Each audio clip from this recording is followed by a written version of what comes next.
Alright, what's going on, chat? How's it hanging? Hope everyone's doing well.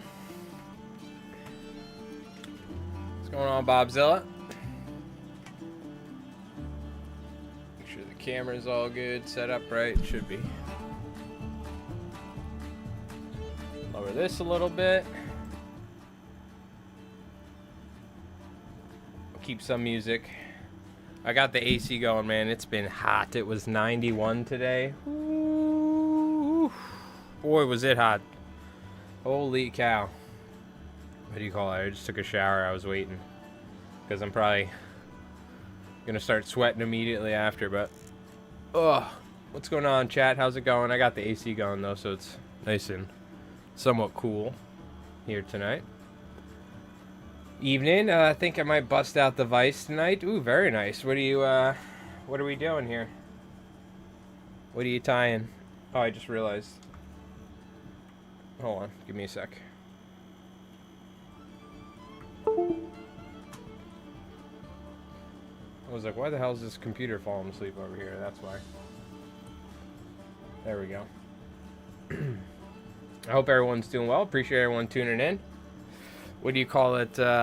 We got some big Sandeel flies to tie. I got one of the local shops that's been wanting some flies, so I figured it'd be a good time to start gearing up for, you know, that August, September time fishing.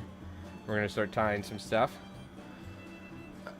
Bar freshwater stuff. Probably some new woolly buggers. My niece and nephew started fishing, so I'll send them on a bobber. Are you tying on a bobber for him? Nice. Very nice. Cool, cool. Yeah, so we got some, what do you call it? We got some big old sand eels to tie. That's what we're going to be messing around with some big old mustad hooks to go along with it. Jumbos. Man, I just cleaned this thing not too long ago, but it's been so humid and I've had the AC going. This thing's getting a little... I gotta hit it with some more gun oil. I gotta find out what the... I've been using some CLP stuff, but there's gotta be something better than this. I still haven't found out. I got a text on from Regal. Sort of gun cleaning or gun preservative lubricant or oil we can use. So we got some big old 007 stainless steel mustad hooks. Which, man, I couldn't even tie. I think I tied a couple hundred of these last season for this shop. And people using them as flies and using them as teasers. And they absolutely loved them. So if they're using them for a surf rod too, like, these hooks are pretty good. They're not, like, ridiculously strong, but they're more than strong enough to catch 20, 30 plus pound bass in the surf with the spinning rod. So anyways, they did pretty good. So I think we're going to be using some hackle on these just to kind of help make them a little bit longer as well. I think I usually was making them around, I want to say, like 6 inches or so, 6.5, something like that. So we don't actually have to use hackle. And for synthetics, we got some different stuff. I'm going to be using, it's kind of funky, because I'm going to be mixing. I don't have any olive, and I think they really want olive. I don't have any slinky fiber, but I do have white, and then I have some supreme hair. So I'm actually going to mix the two, believe it or not, which I've done in the past. It works fine for this sort of fly. Got some C4 fiber. I also have, we might do some with this, the MFC material as well, which is a nice color. That's what we're going to be doing. We're going to be whipping up some of these bad boys. Let me get the mic all set up, get us all set up. Where's the Vice going to be? That should be good.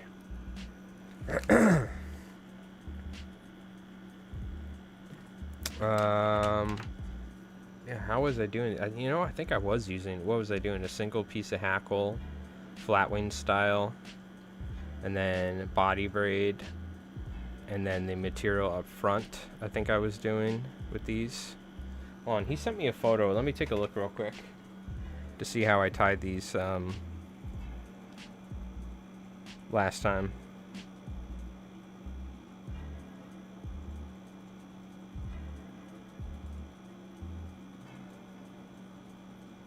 Alright, no, there is no hackle in these.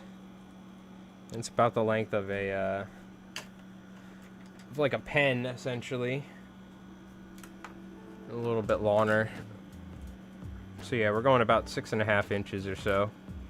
And we don't need to use any hackle. Okay, I am going to... I'm going to be tying little tail sections though, right? Hold on, I'm just double checking how I tied it exactly.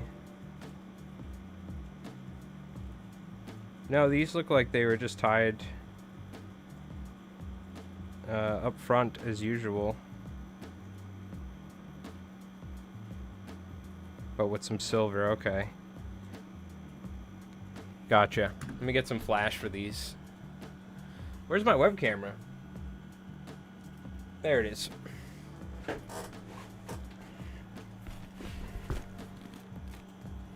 Grab some flash. Where's my giant bundles of silver flash?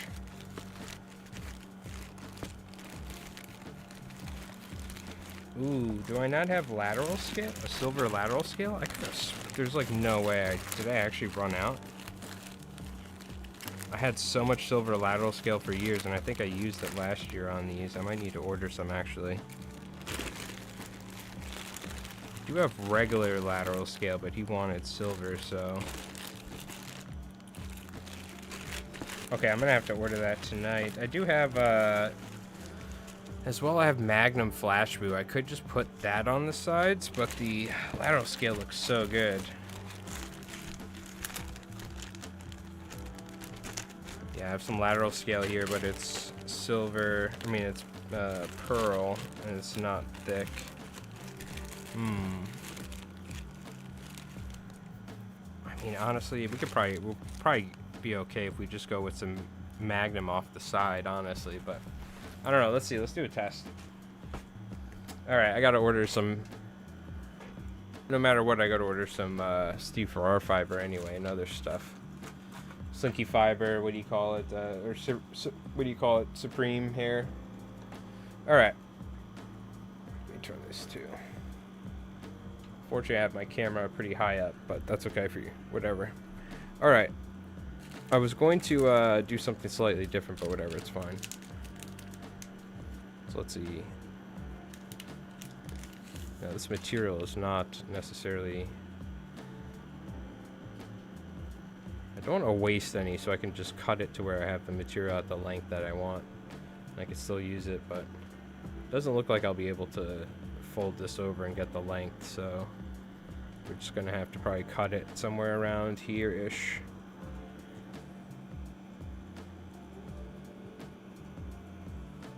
I do have some shorter hair in there, so I don't want to waste that. Let's grab some of this.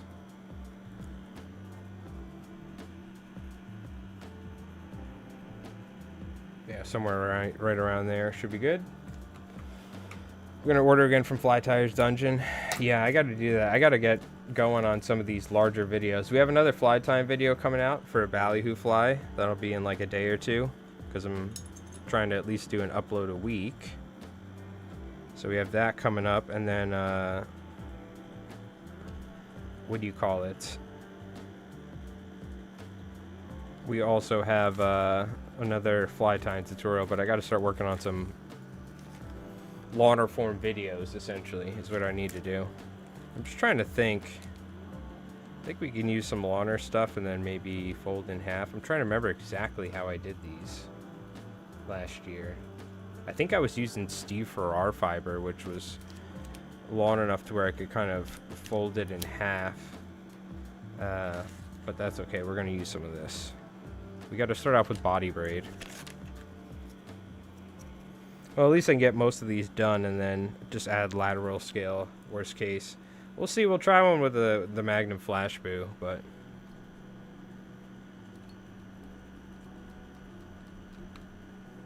Wrap a little body braid on here. And these are Sandeels, so we're going to have a little beak on the front. We don't need to go all the way up. I think the Christmas box from him would do well. Ironically, I don't see a lot of reviews of his stuff out there. Are you talking about from them? Yeah. It's not available now, but somebody told me. Maybe when Christmas comes around, I'll pick up that and we could do a little video on it. Now, it's kind of tricky. We don't want to use too much material, but we want these flies to have enough material on them to represent a adult sand eel, so something like this should be okay. I want to say I like almost folded the material on the other ones, but it would have to be so long, so I think I just tied it like this.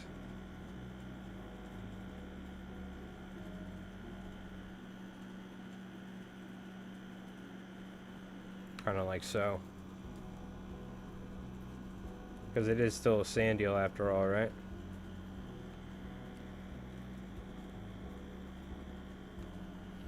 I'm almost...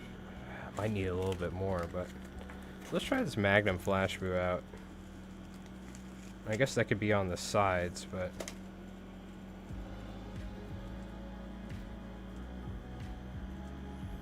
I mean, we might just be able to get away by just going heavy on the Magnum flash boo on the sides and tying our material. Let's try it.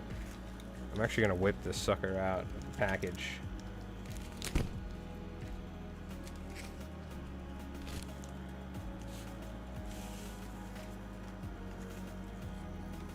Oh god, what have I done? Okay, I thought it was going to like explode into a bunch of material, but we're good. Maybe if we go like 4 pieces, fold it, or this is 3, let's grab one more.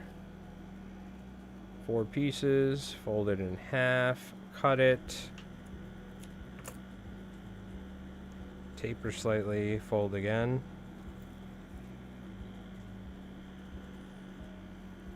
That should be alright.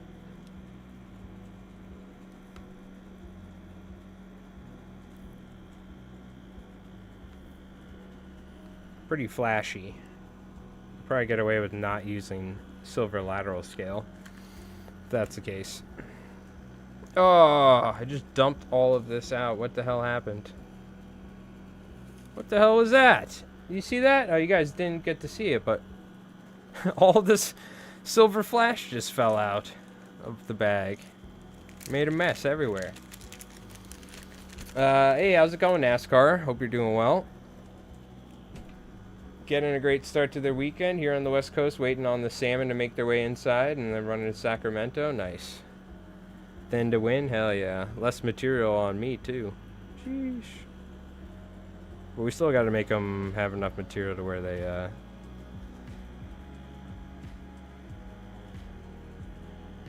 for representing those sand eels properly. It should be alright, though. You know what? I think this will be flashy enough for them. And we are mixing Supreme Hair and Slinky Fiber, but this is what I got. Again, these are like... Most of the guys buying these are for teasers, but... What do you call it? The Slinky Fiber actually goes really nice with the Supreme Hair, so I don't necessarily mind it. We got the silver flash on either side. You know what? That's good enough for government work right there, baby.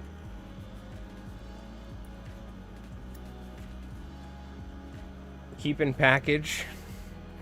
Yeah, well, this was... It slipped out on its own, so... Out of this right here or whatever, and then this flash went everywhere. Whoopsie. And it fell out of the zip tie, as you can see.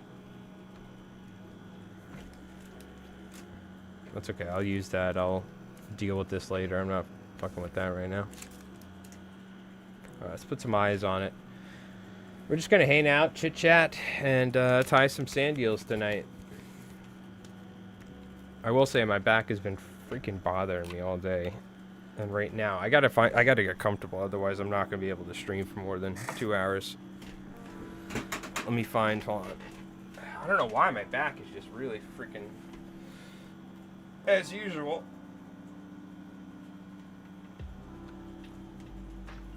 Ugh.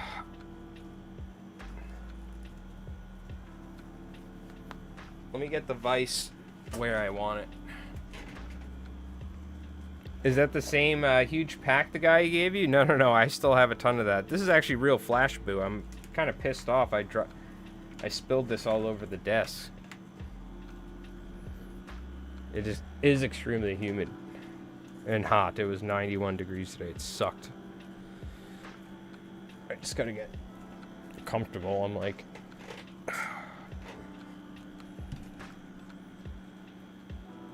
Alright.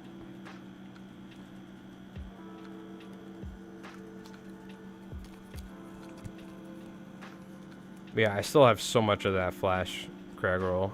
Actually gotta find... I like packaged it. Or not packaged it, but I zip tied it. I gotta break more of it out. I think I used most of it last year on these flies, actually.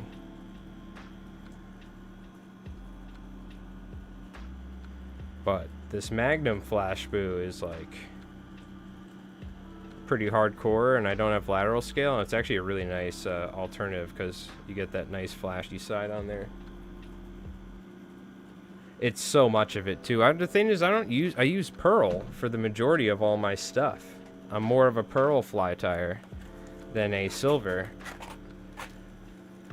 But I told the guy, oh yeah, sure, you know, I like a flash or something.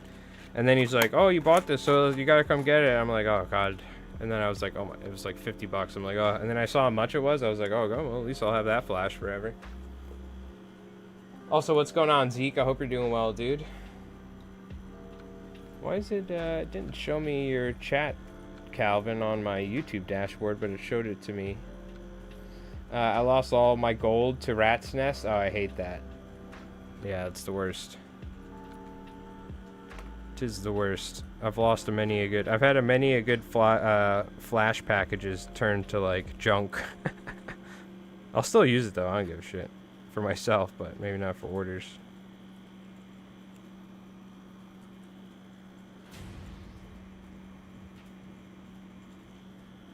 Oh, we gotta put some body braid.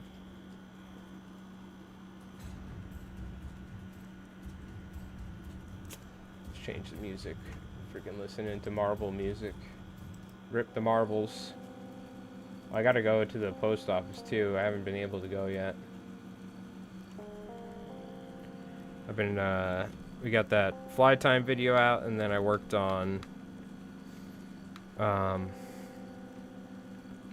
we're starting a new series on my second channel, Mike Rolls Dice. We're starting a solo, roleplay series using Conflict 47 as the, setting. So I did like an intro video. I recorded the first like session, and then what do you call it? Was working on stuff for that. I also have a George Washington miniature that I got that I kit bashed with a rocket launcher and a pistol for Conflict 47. That's why Conflict's so badass. But so I'm working on those, and I'm working on a couple fly time videos. So we're gonna try and stick to at least a fly time video or a fly fishing subject video a week. So, because I was slacking recently. We'll get back to regular fly time content on the channel.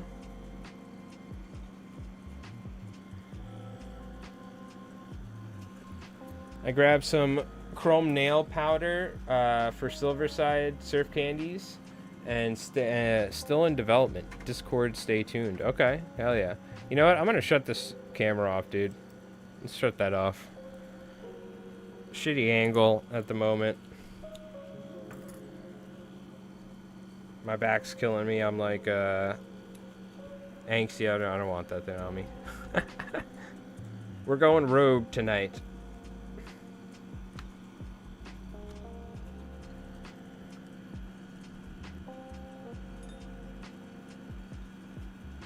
So let's go ahead and get that all shred up.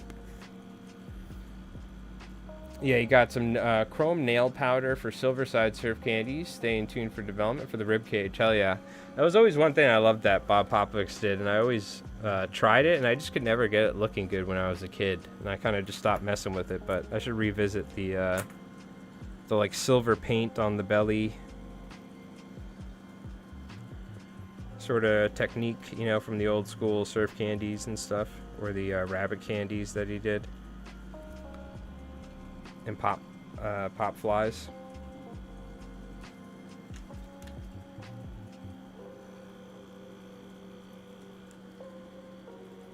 We got some olive here. Thing is, this stuff uses a ton of material. I'm used to tying small surf candies where I could get like 3 surf candies out of the amount of material that I'm using for a single Sandeel. So, but that's, I charge a decent amount for them, so at least I get enough money. But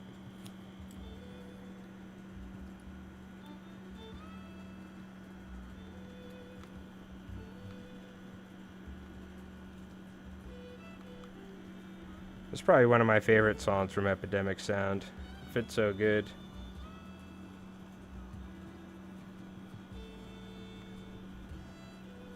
So let's see. We got some short material though. That's going to be a pain when I go to glue it. So, but whatever. Trying to make sure. Almost, you know, I'm going to take another piece of Magnum Flash and put it on the sides. Hey Jim, what's going on? How's it going? From Eastern North Carolina. How's your weather down there?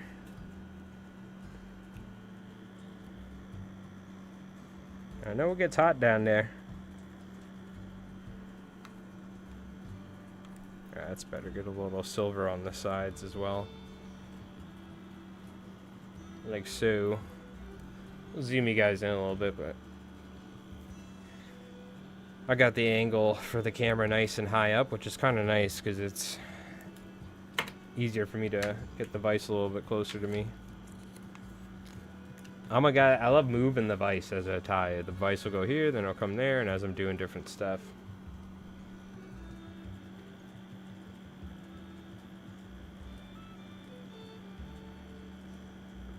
A little super glue. I don't trust any eyes, even though these saltwaterflies.com eyes are the best quality ones. They stick to the material when you're going to glue them up.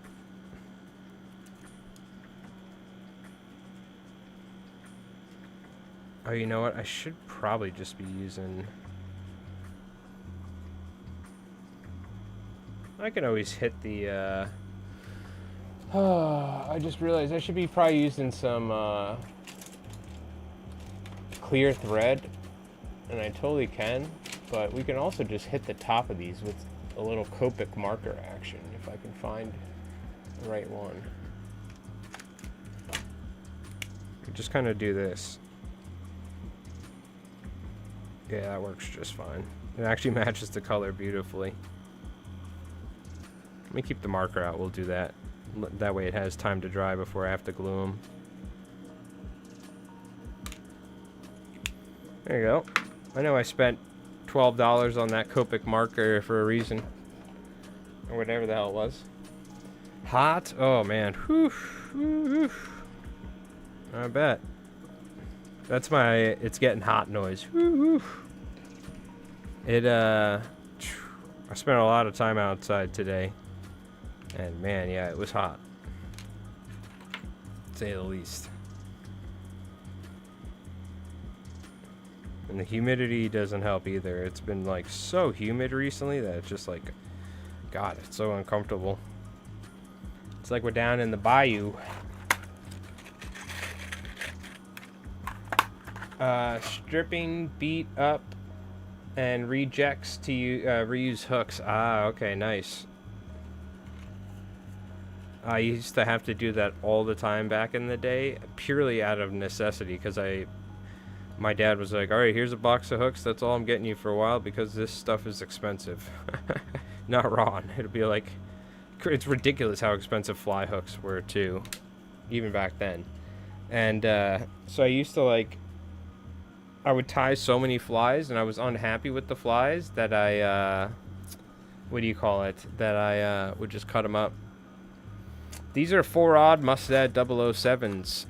These aren't the fly hook versions though. These are the 34007 stainless steels, the O'Shaughnessy's.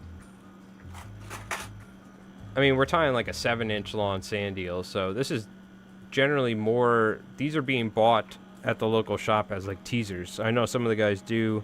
Some of the fly guys were buying them and using them as well, or some of the guys that surf fish also fly fish. They were telling me. But most of these guys are buying these as teasers to fish in the surf. So I keep doing this, dude. I gotta do the body braid. Normally what I would do is, and what I'll do tonight, sit down and do all the body braid first, then do the flies, and then glue them all at once. But we're kind of just chit-chatting, tying them one by one. Obviously I'm going to coat them in UV resin as well.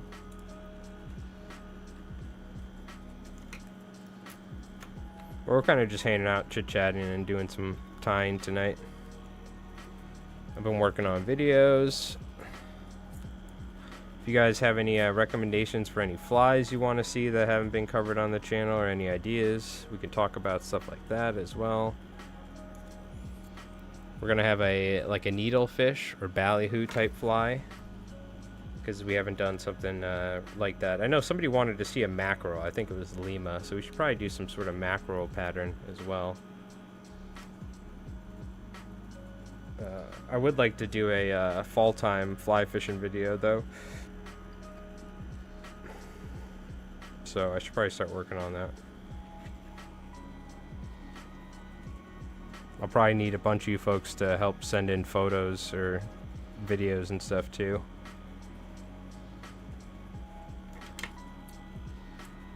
Because I personally have not been super successful in the surf these past couple of years. We had some, like last year, dude, it was so hard fishing. It usually is though up until November. The beaches get so, it's like 5-6 foot surf every day. And the beach changes overnight, like constantly. The beaches are so steep over here that it's like crazy. And every time I go down there, the surf's too high to fly fish, essentially, effectively. I'd still do it like a dumbass, but I had like a couple hits in, like, I'm not even joking, in like some of the roughest fly fishing I've ever done, where it's like the surf is like 8-9 foot tall waves, and the surf's so strong that, like, God forbid something happens, like, you're gonna drown in the waders if you get sucked in there. But I was fishing, and it was like you would only get you only be able to fish it's so frustrating, because you're only able to like effectively fish the fly for about 5 to 10 seconds before the next wave comes. So you're like constantly picking it up and like splashing it down in between a set of wave, and you strip, the line's ripping really hard because the current from the waves is so strong. And then what happens is, like, the next wave comes and tumbles it all over. So you have like 5 to 10 seconds, sometimes really just for like 5 seconds to like fish it, essentially.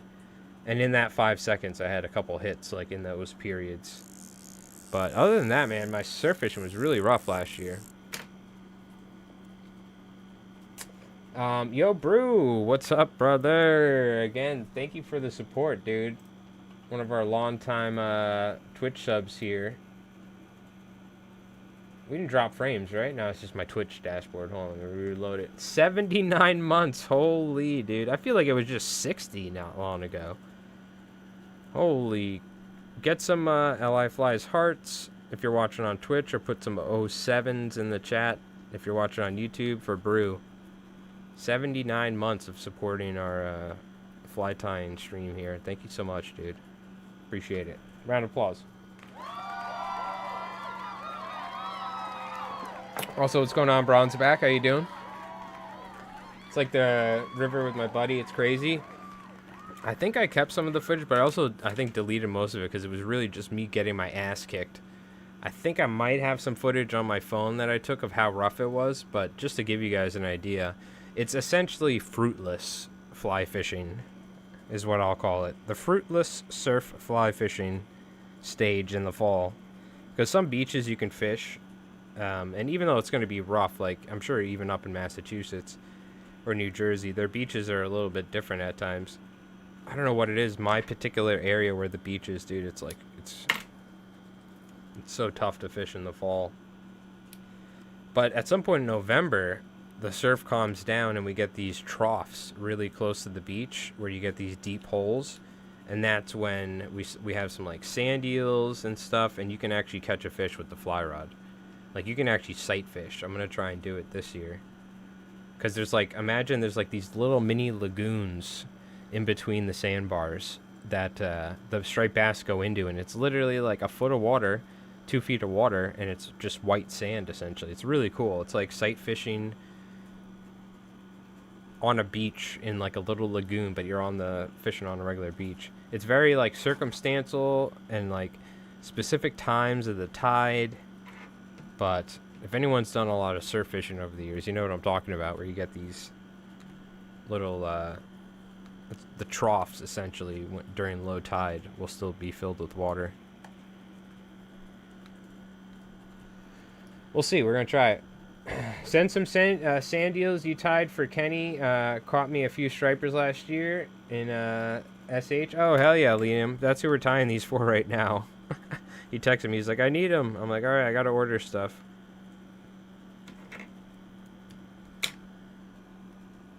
So that side of the water over there is where all the good stuff is. My side, still some good fishing, but man, it's tough. It's definitely more of like a spin fishing area until you get that certain structure. Even then, I don't know, it's just tough. Traditionally, it was always better on that eastern side.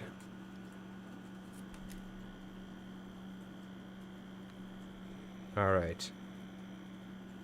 And I have a truck, but it doesn't have good 4x4, and I'm not breaking down on the beach, so I do a hell of a lot of walking, and with a bad back, oh my god, it just leads to frustrating surf fishing days in the fall. And you kind of don't know what it looks like till you walk over the dunes most of the time. So I like gear up, go down there, I'm like, holy cow. I looked on the camera, because they have cameras that overlook the beach, and I'm like, yeah, it looks pretty good, actually. And I go down there, and the waves are like 6 foot tall. I'm like, what the hell happened? Oh, dude. Getting my ass kicked. Good times. Can't wait. I haven't done much surf fishing on the beach during the summer. I should go do some, though. Yo, what's going on, Dennis? How's it going? Came in late? Yeah, so we're using a mix of... this is actually slinky fiber, and this is super hair, but, I mean, this is obviously a little softer, and this is stiffer. I'm mixing them together and using the super hair on top, slinky on the bottom, but they're coming out nice. They're similar enough materials to where it actually blends together nice. The Steve Farrar fiber as well. Alright, let's just get a bunch of hooks out here. So now I'm stuck with this after cutting that so long. It'd be nice if I can like if I had them be where I could cut the material directly in half, but I don't think that's going to be the right length. Maybe, I don't know. These are little commercial fly tying tricks. I'm like trying to get the most material out of it. Slinky and kinky are the same thing. Did I say kinky fiber? It's slinky fiber. Kinky fiber, I believe, is different than slinky fiber. Slinky fiber is like a softer, less crinkly. I think kinky fiber is like a stiffer, crinklier material. I'm pretty certain they are different, though. Also, what's going on, Gene? We're tying some big some big Sandeel surf candy style flies for a shop. Yeah, I'm gonna be honest with you, like I for a while, like kinky fiber, I feel like I used to see it back in the day. I think it's still a thing, and then for a while in my head I'm like, was it even ever a thing, or was I just calling slinky fiber kinky fiber? But no, kinky fiber is a real thing. You just never see it that much. At least I don't.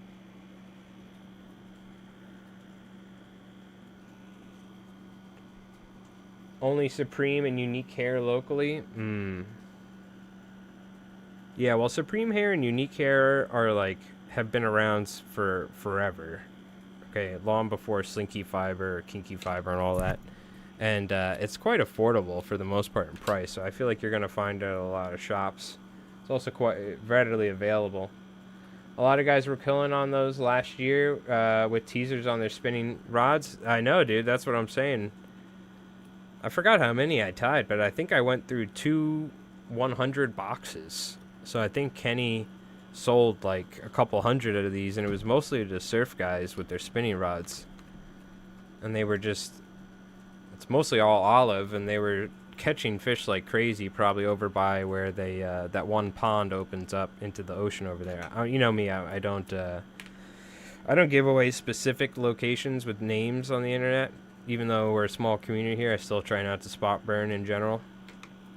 But you know the spot I'm talking about. Dude, I'm gonna go again. I mean, I fished literally almost every day last year in the fall, filming, trying to catch fish for videos and for like a topic video. I just want a B-roll footage. Dude, I really struggled last year. I'm gonna have to work really hard again. So I gotta get my truck. I did the, what do you call it? I had to redo the registration. I did, but I gotta get it inspected. It's been off the road for a little while, and get that ready for fishing. It's gonna be a lot of hard work. I'm sure I'll catch some fish in the bay and all that. I'm gonna be honest with you, I've like barely fished all summer. I've been focusing a lot on Mike Rolls dice and, well, my fly tying for money and Mike Rolls dice, building that channel up a little bit. But it's been so hot too, man. It's like ridiculous. So I'm ready to start fishing again though once it starts cooling down, and it's starting to cool down a little bit. So can I tie this in half and get away with it? I might be able to if I use some lawn stuff with it.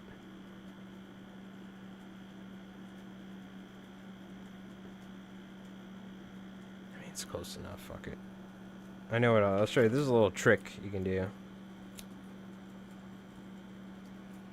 Because, I mean, it's like I'm wasting so much material for like a mill. Yeah, see, it's completely fine. I should have tested it on the last one. It's like the exact length. This is what I was doing last year. Supreme hair is pretty long, so. Oh, we gotta add our flash. There was a cool yellow color you tied that seemed to be the ticket. I'm trying to see what. I'll have to take a look exactly. Oh, I know what it was. It was the fluorescent green one that looks yellow, probably. Because I actually haven't bought yellow slinky fiber or SF blend for a long time, I feel like. That's probably what it was. There's like a chartreuse that looks pretty much like yellow. You know, like how fluorescent chartreuses will look yellow at times.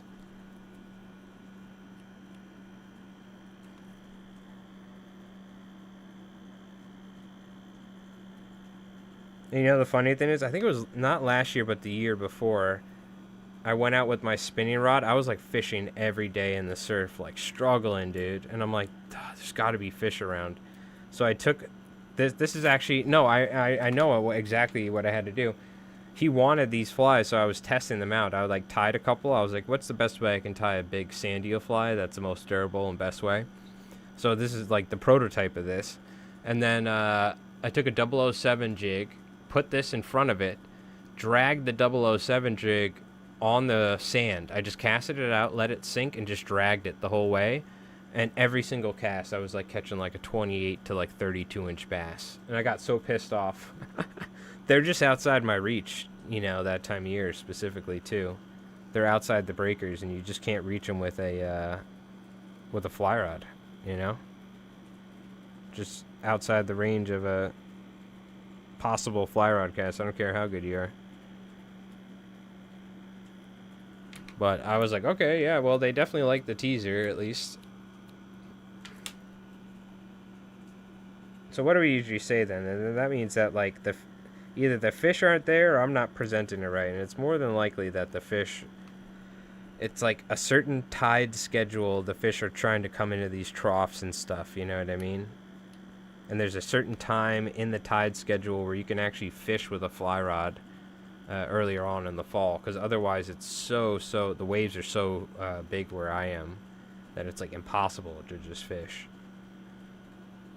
And it's not necessarily that they're also, because you can time it in between, but the waves are, I don't care if you're using a heavy sinking or a floating line, so it floats over, the waves are just going to pull your fly line every which way, and it's just, God, it's so frustrating. I mix lavender and tan, not bad. Yeah, that's a nice color combo. Shrimp and cast nets during low light and night glow when flashlights hit them. I think fish target the glow in dark water. Yeah, well, it's very popular UV material, especially in like Europe. I mean, we sell UV materials here, but there's a ton of European brands, and particularly with the guys that fish the sea trout and the salmon and stuff over there, they'll use like UV materials for their shrimp flies. I think, oh my god, why am I forgetting? He's watched our channel forever. I just haven't seen him in a while, but he always posts stuff from like Norway or Denmark. What the fuck? My god, what's his name? Now I feel like an asshole. Let me look in the Discord. Hold on. We gotta see. Also, chat, what's going on? How's everybody doing? Hope everyone's doing well. Appreciate everyone tuning in. What the hell is this? It's not my turn. It's been a little while since we've seen him, though. Let me go fly fishing help. Murano. That's who I'm thinking of right here. He's, I think, in Denmark. They do a bunch of sea trout fishing, and you'll see a lot of times they use UV materials in the sea trout flies. That's who it is. Murano. Why aren't those 007s fly hooks? Because they're not just specifically fly hooks. I bought them from Angler's Workshop, and they're sold as like traditional hooks. Because I think there is a Mustad 34007. Actually, I think they might have gotten rid of 34007 as fly hooks, and now they replaced it with the S7 blah blah blah blah blah.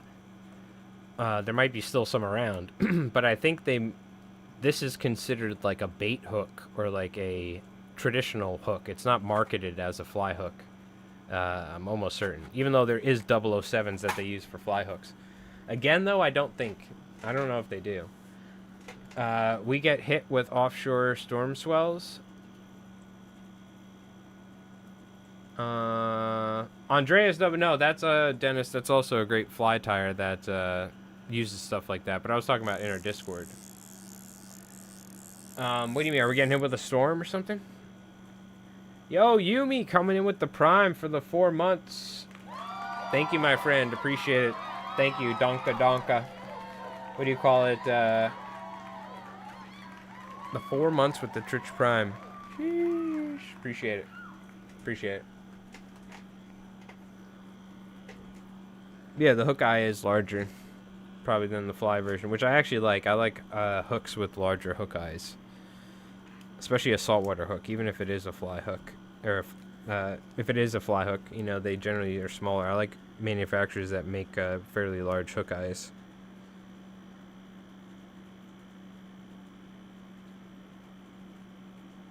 But yeah, I don't think this is like, if you look in the lure making section or something, I'm pretty certain that's where they label this, or they sell it towards conventional fishing. Because I think they have a different box for all their fly hooks, what they consider fly hooks. It's like an orange packaging or something.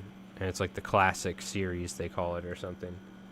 Or not classic, it's the signature or something. This is the classic series Mustad hooks, which I think are just traditional Mustad hooks in general. Yeah, especially for spin fishing is nice, because if you have clasps or little attaching things. But even for a fly, I like it, because I hate fiddling around in the middle of the night, you know, when it's nighttime, and I don't use headlamps a lot of times if I'm like really close to the water. Made me think, though, the last time I really got close to getting anything striper wise this year was when we did the stream for the cinderworms, where we streamed for a little bit. I forgot, we haven't done any fishing streams since then. It does work, I can multi-stream, but I think I just couldn't see YouTube chat or something was the deal, if I'm not wrong. Or yeah, I think that's what it was. It was working, I just couldn't read chat from YouTube. So I gotta see, maybe we'll do more live fishing streams. Maybe we'll try and do one with Zeke in the fall if there's any good fishing around. I'm gonna have to try and do some albie fishing this year. Let's get our body braid on here. Oh no, a massive bass like blew up on the cinderworm fly, and I, like, you know, for 3 seconds I was like, yes, finally, my curse has been broken, the striped bass curse. And then it spit it. Some of the biggest bass I've caught on the fly from shore have been at that exact spot during those cinderworm hatches. There's some big fish that go to that exact area. I think they're going there like year after year. They like know what's going on. That's like one of the most consistent cinderworm spots. This year though, it was all fucked up. I think I missed it by a week. The cinderworms spawned in between the moon cycles at a random time, apparently, like a week or two before. It was like really weird. So I missed it, but it was still the tail end of like things going on. There were just no worms, but there were bass like feeding on you know, doing that worm activity where they kind of patrol those shoals, and there was like a couple little worm pops here and there, but it wasn't like a full-blown thing. So, and those things are super consistent. That was really weird. That was like the first time I think I've seen one where it like happened in between the two moon cycles. I've never, I mean, we got a lot of folks who've been fishing here a long time. If any of you folks have been fishing worm hatches a long time, do you remember something like that where essentially it, because it's been like fairly close to the moon, like a new moon or something. This was like in the middle of the moon cycles almost. It's very strange.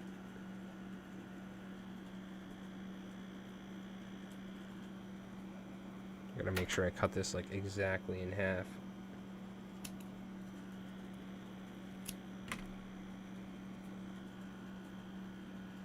Oh, we need our flash. Can't forget the flash. This Magnum flash was working great because I don't have any lateral scale, but it's doing the job of giving us a nice bulky silver body.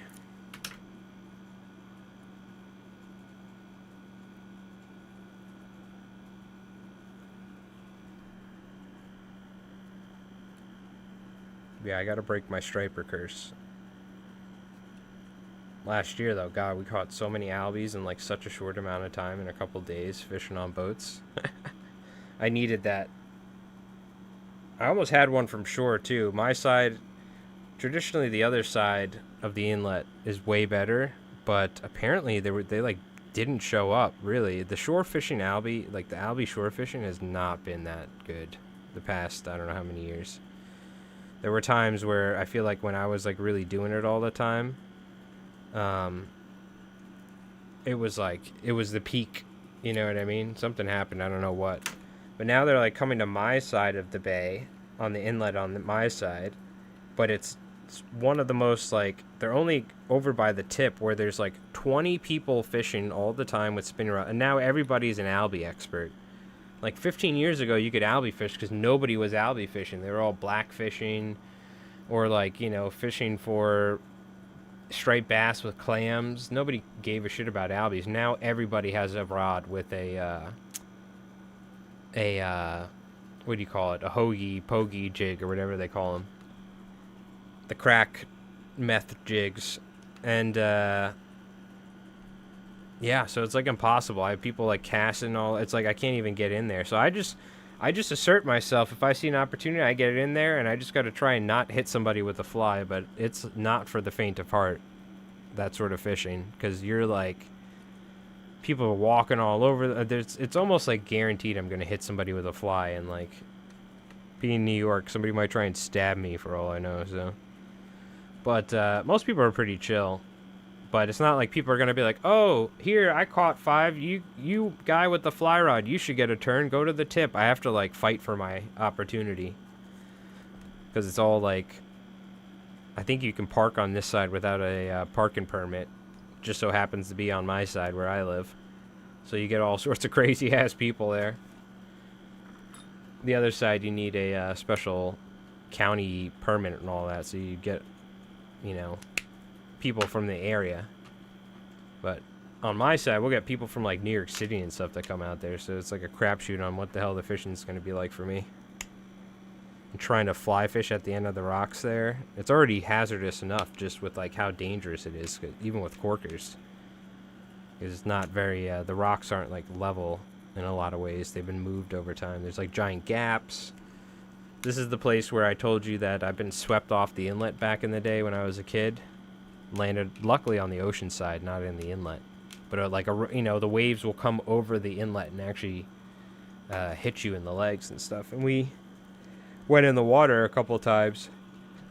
So it's pretty dangerous over there in general. It's like, I really don't know if I even want to, like, if it's, like, I'll fish for an hour or two, but when the tide starts changing, I leave. I tell the guys, listen, because I have some buddies that fish spinning rods and stuff. I'm like, look, I'm not going to die for an albie, okay? Like, because there's a time when the tide's so bad, you actually can't even, like, go back. You have to, like, run in between the waves, so you kind of have to just wait for the tide to switch. You can actually walk back on the inlet. Otherwise, the waves just are too high, and they'll, like, they essentially roll over this, like, 40-50 foot section, and it's all, like, slippery, so you can't really run. So it's kind of like you kind of get trapped out there, honestly. But that's the beauty of jetty fishing in the Northeast. It's a reminder, chat, wear corkers, wear a wading belt, fish with other people, don't rush. I've had some close calls out there. Also, how's everybody doing tonight? What's going on? Is anyone tying? You guys going fishing? What do we got going on here? I'm going to be recording some new fly tying stuff over the weekend. That'll be probably coming out on like Monday. I'll have to edit it. I really should, just for my own good, get out and do a little fishing, even if I'm not going to catch anything. Just get out there. I've been trapped inside, working inside for so long.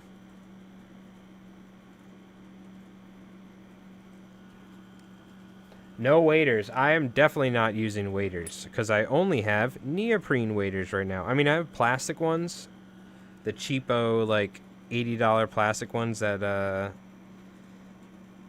place will sell, like a tackle shop. I got it as an emergency, but yeah, I am 100% wearing swimming trunks and just going out there with like wading shoes or something, because I have some wading shoes. Or I'll just use like little boat shoes or something that are screwed up, whatever. You're fitting some furls for fly rods? Nice, Mr. Canebane. How's it going? I feel like a long time no see. Hope you've been well.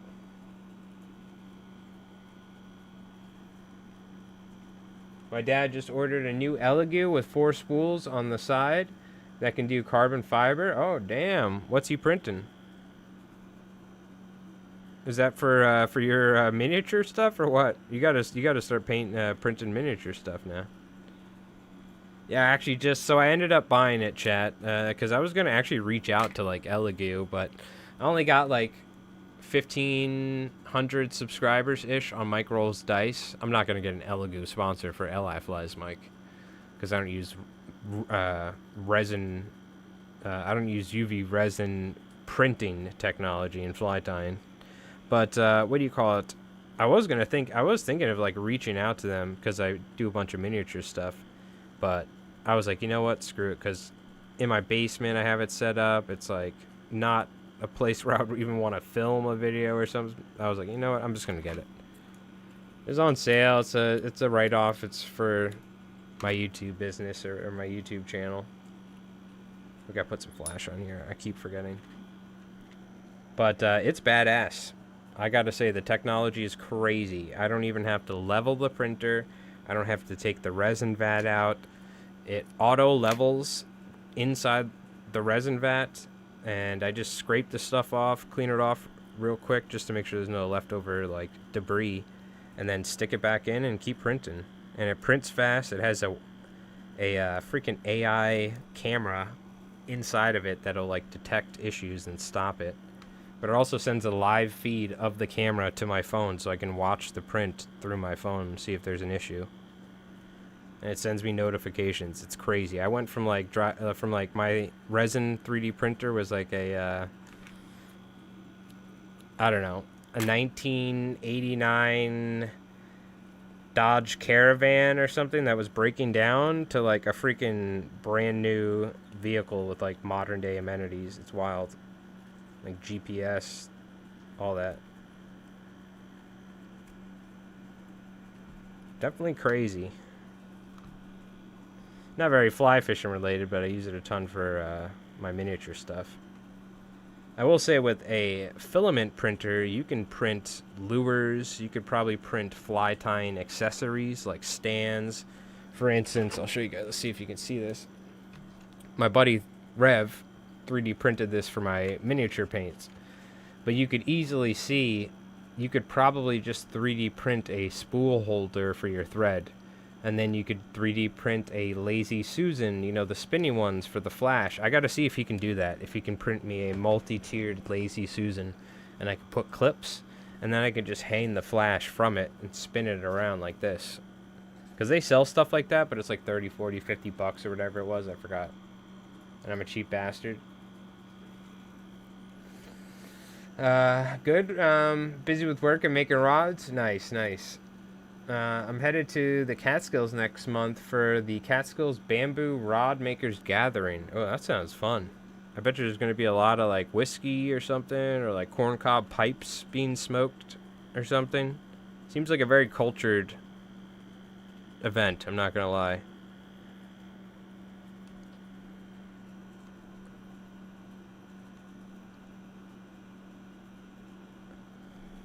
Sounds sweet. Dad's got a CNC mold, and he's has bits for aluminum. I'm trying to do a lure mold when I get it figured out. Oh, nice. So you can like pour lure. Oh no, CNC like a lure all together, is what you're saying. Or are you gonna CNC a mold to pour plastics, like for soft plastics? Because you could CNC like a metal, a metal lure. I don't know how that would work, but aluminum mold for soft plastics. Yeah. That's cool though. CNC machine is wild. Your dad seems like a very technical dude.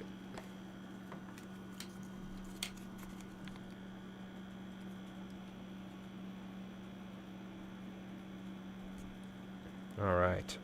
Got a couple of these suckers tied up. We do need to tie some other colors as well, though the olive is always the most dominant color in terms of what people want and what seems to work the best, too, a lot of times, it seems like. Generally, if it sells out the fastest, that's a good indicator that it might be one of the best performing colors. But it also could just be bias. Olive color bias. Classic. Classic. You got to stay busy in retirement. Oh, yeah, you didn't have them painting up your blood angels or something? After the 6th time being swept off the jetty, I switched to a wetsuit. So much easier to swim in. Hey, there you go, old man.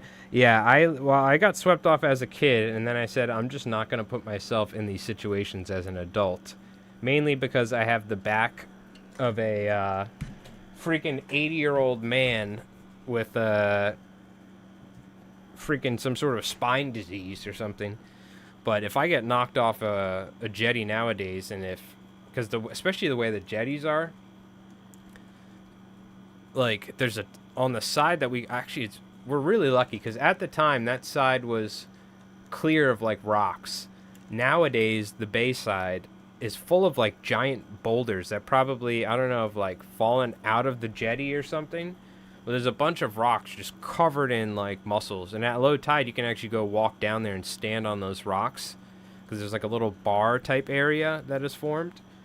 But nowadays, if I got swept off where that was, I probably would have, even at a higher tide situation, the rocks are like just below the water, so I probably would like freaking die or something, or at least break my back or something. Like it would be not be good now. It's crazy, like so much has changed. Like the jetty, back when I was a kid, the jetty was so freaking unsafe. It was like there would be like 10-foot gaps the rocks were not flat; they were sticking up. It was like hazardous. But that's how I grew up as a kid. It really like gave me a good introduction to jetty fishing in the Northeast because it wasn't comfortable at all. And I don't know how my dad was like. I don't know how my dad followed me out there. He's probably like, screw this, but he did. But then they redid it. The Army Corps engineers, I want to say in like 2000 something like that. But over time, it's slowly like, as jetties, naturally do, because it's a man-made structure,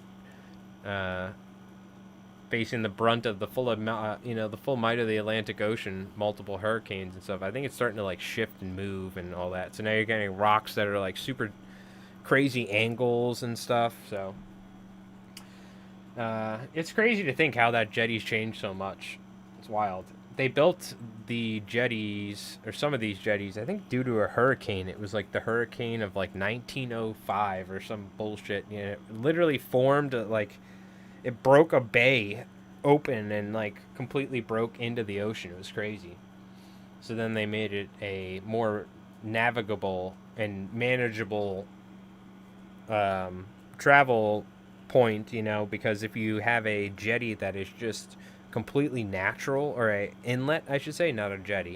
If you have an inlet that is natural, like we have a couple on Long Island, they're extremely hazardous to actually take a boat through, because you get these really weird, I don't know, it's constantly changing. There's sandbars forming and sand moving, and you get these crazy humps and stuff where it becomes super hazardous with like waves. It's wild.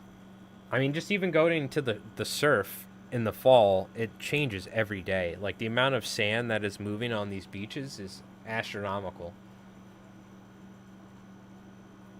Yo, what's going on, Craig? How's it going? Thunder's FCRA.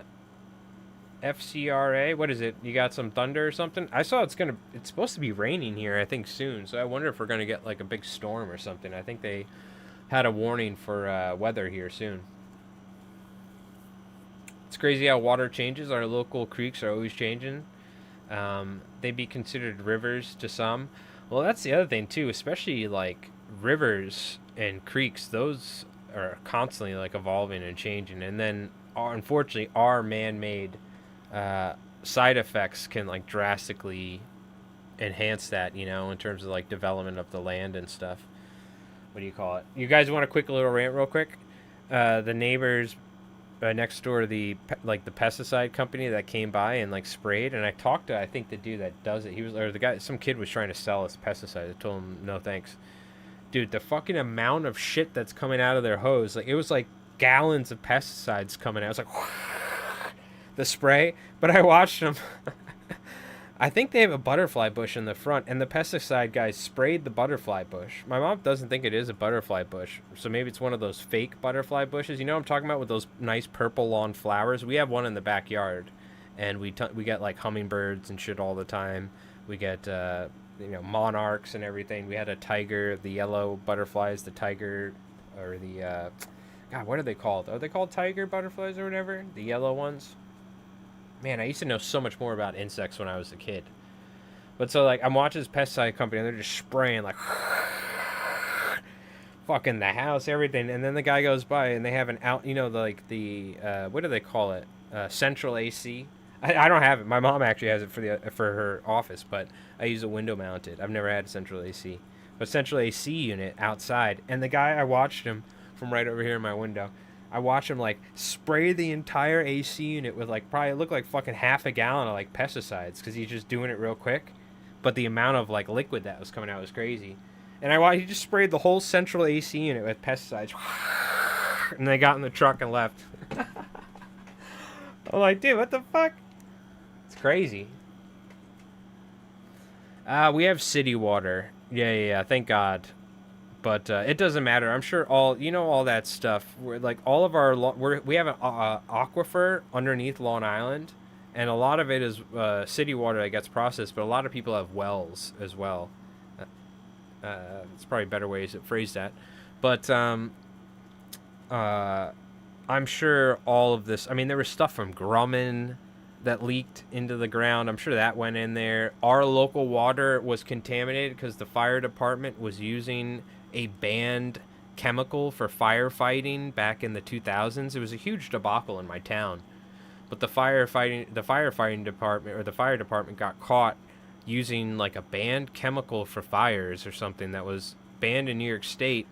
And they did testing because the fire department is right near the big water tower for the city's or for the town's water, and they found all that stuff leaked in and contaminated the water for like the whole fucking town. So they had to like do something about it many years ago. God, I'm sure there's so much stuff in our water. Who knows? Who the hell knows? But yeah, that we do have a very limited amount of fresh water on Long Island. We have an aquifer. And I learned about this. It's pretty interesting. I don't mean to bore you guys. We're going to take a quick little break here. We're going to keep on tying. But, what do you call it? I'll tell you this real quick. We only have fresh water for a certain amount of time on Long Island. Because there will be a point, it doesn't matter whether it's, we're not going to get into whether global warming, whatever, is man-made or not or whatever. All we know is water levels are rising. There's going to get a point where on Long Island that water levels rise, you know, the waters are, you know, the height of seawater is going to rise enough to where it's going to actually start seeping in to the aquifer underground in Long Island, and at that point then we're just going to run out of fresh water. So it just needs to, I forgot what it was, it needs to rise a certain amount of like inches for it to start like saturating into the aquifer of Long Island. I forgot, we learned about it in our environmental ethics class. It was actually really interesting because that's kind of a dilemma, is in the future, what are you going to do for fresh water on Long Island? I guess it all depends how much the sea levels rise, but because we learned about how they do desalination, but it's such a, you get so little fresh water desalinating salt water because they do it in places in the Middle East. And I think even Aruba, because we went to Aruba, I think they desalinate there because they have like no freshwater sources to supply the entire country of Aruba. So I think they were doing desalination, but I think I learned it's like very energy costly and it's like very slow and not a very like productive process. You know what I mean? Anyways, that's a little fun thing to think about. We might not have fresh water on Long Island one day. One of my capstone projects for college was relating modern technology to health hazards in places like New York City. Lots of studies out of the UK, things you don't think about. First, third floor brake dust or something. Well, I can tell you right now, I worked as a mechanic. Brake dust definitely gives you cancer or something. My God, you could just tell from the smell of that stuff. There's a mad thunderstorm here headed your way. Okay, so Craig was warning me. There is a thunderstorm coming soon. Hopefully we don't lose connection, chat, for sure. I'm 65 now and have to have someone with more sense than I have now. Where does Long Island get their water? It's an underground aquifer. So there's an aquifer underneath the island, so they tap into it.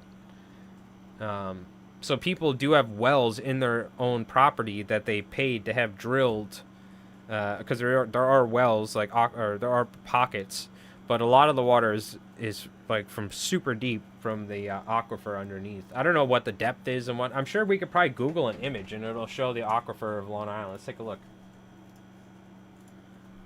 Long Island aqua.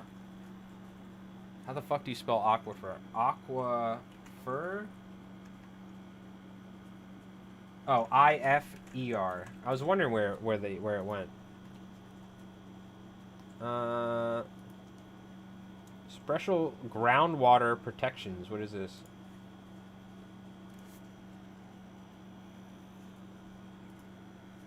Oh.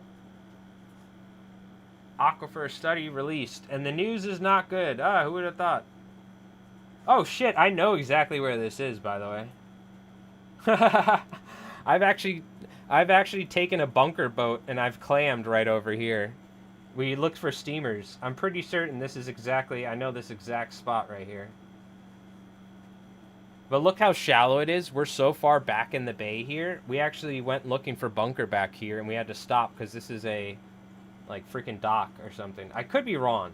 but this does look like that spot.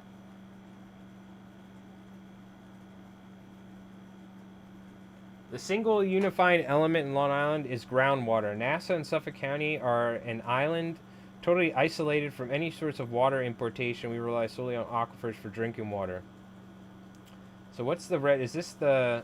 I want to know what the red, though. What's the red signify? Oh, these are protection areas. I just want to see. There's got to be like a... Where does Long Island's water come from?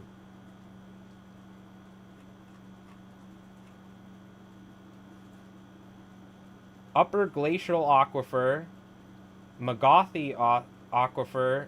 It's in the Magathi Aquifer or something. So it's somewhere... There's got to be a good image. Hold on. There we go. So this is like your bedrock right here. Then there's a Lloyd Aquifer. There's the Raritan Clay, which isn't the Raritan... Wasn't this like an event or something? Or is this just a... I forgot the exact name for what you use this to call the different segmented lines of Earth or whatever. But I feel like wasn't Raritan... Wasn't this like a... Isn't this an event or something? Or maybe not. Maybe I'm wrong. I don't know. But it's this right here, this aquifer. And then there's, I guess, another aquifer, a glacial aquifer that homes get their water from. That is glacial stuff? Because this is like, this is the ground right here, right? And then if you got a well in a home, it would be in this. Can I... If you have a well for a home, you're getting it from these isolated... Not every house has it, but because of how Long Island was formed with glaciers, they're probably glacial aquifers in areas where glaciers settled and things like that. I don't know, whatever. But it looks like the majority, and probably where I get my water from, is from the main aquifer that Long Island gets it from, which is apparently this one. I was just curious, you know, because it is, it's something to think about, you know what I mean? Oh, here we go.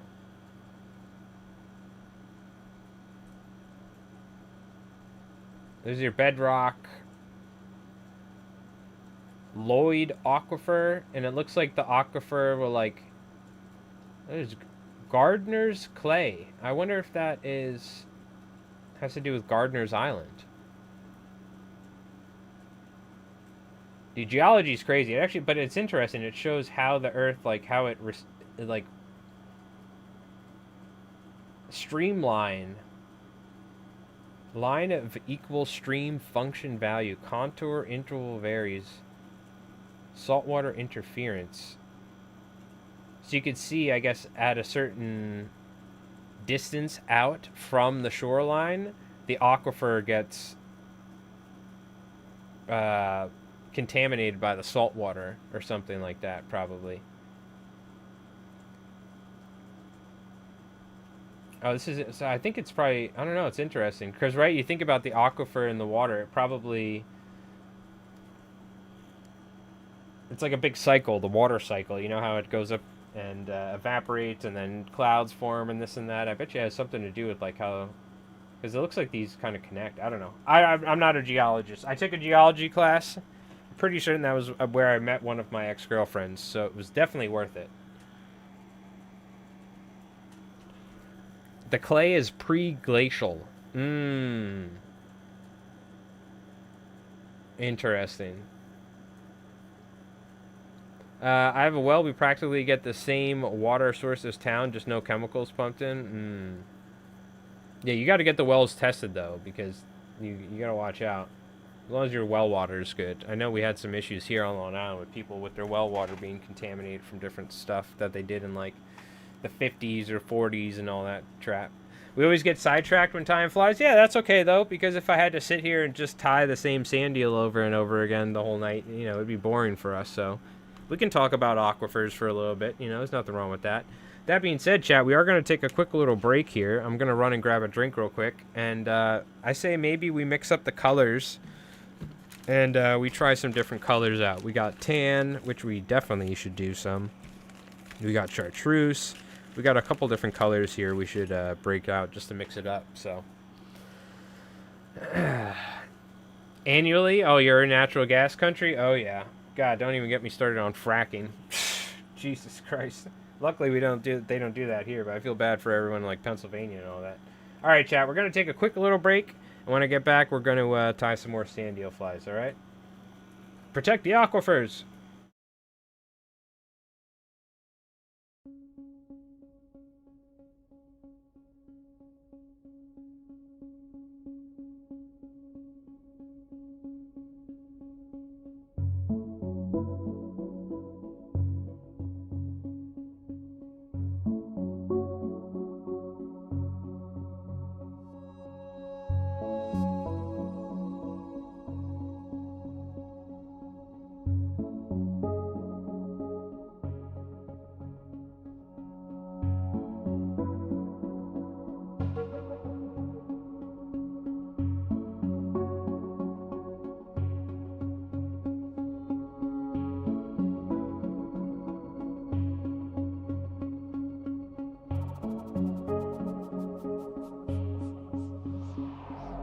Yeah, dude.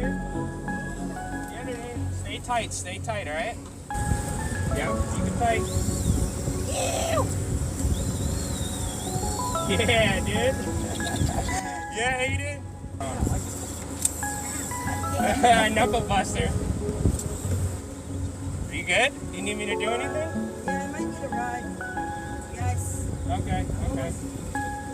Hold on, I'm gonna turn now. I'm gonna try and get on the valve. Yeah, get on the valve. All right, you're doing good. Keep doing your thing. I'm gonna move us away.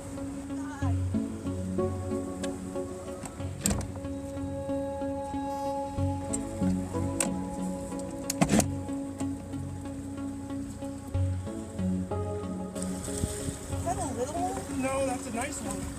Oh, let's go! Come here, hold next to your alley.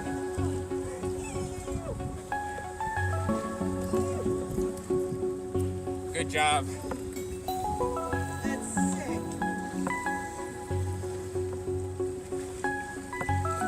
All right. Nice. Let's go! Woo! Albie slap! Good job, dude. Yee!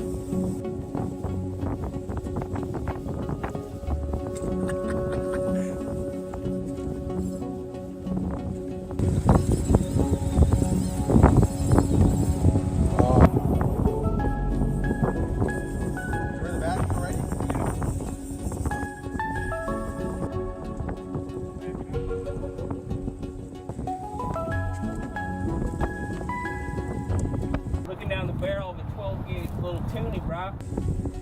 On the albacore too.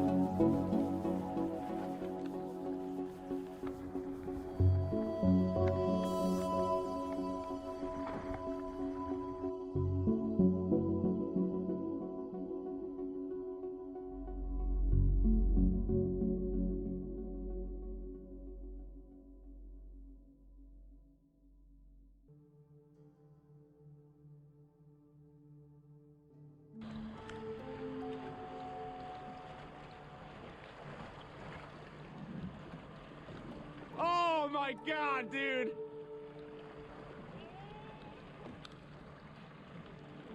What the fuck?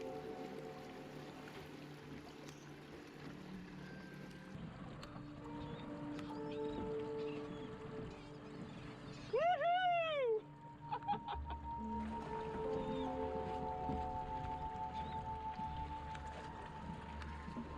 Oh my God!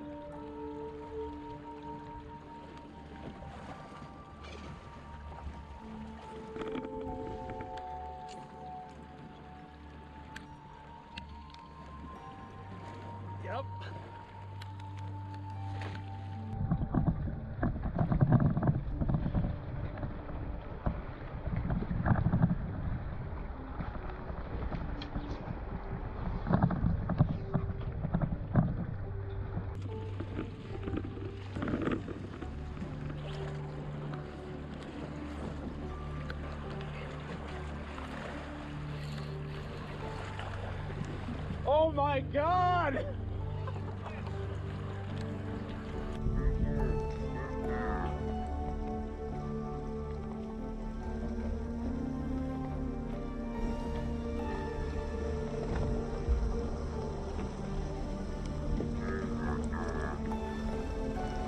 Gotta turn the boat so I can cast.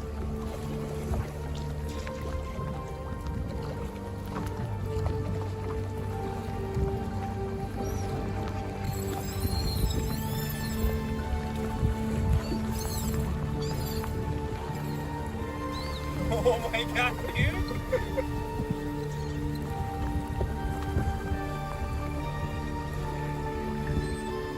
Alright, get back to catching him, Diego.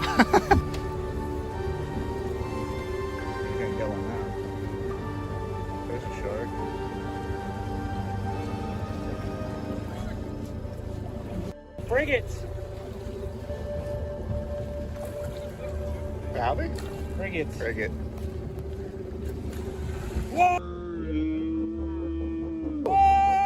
Alright, we're back. Let me get some tunes going here. You guys aren't joking, it's about to start raining any moment over here. I see thunder, lightning. I just ran outside, put all the... I have like cushions for the... I have a swing chair.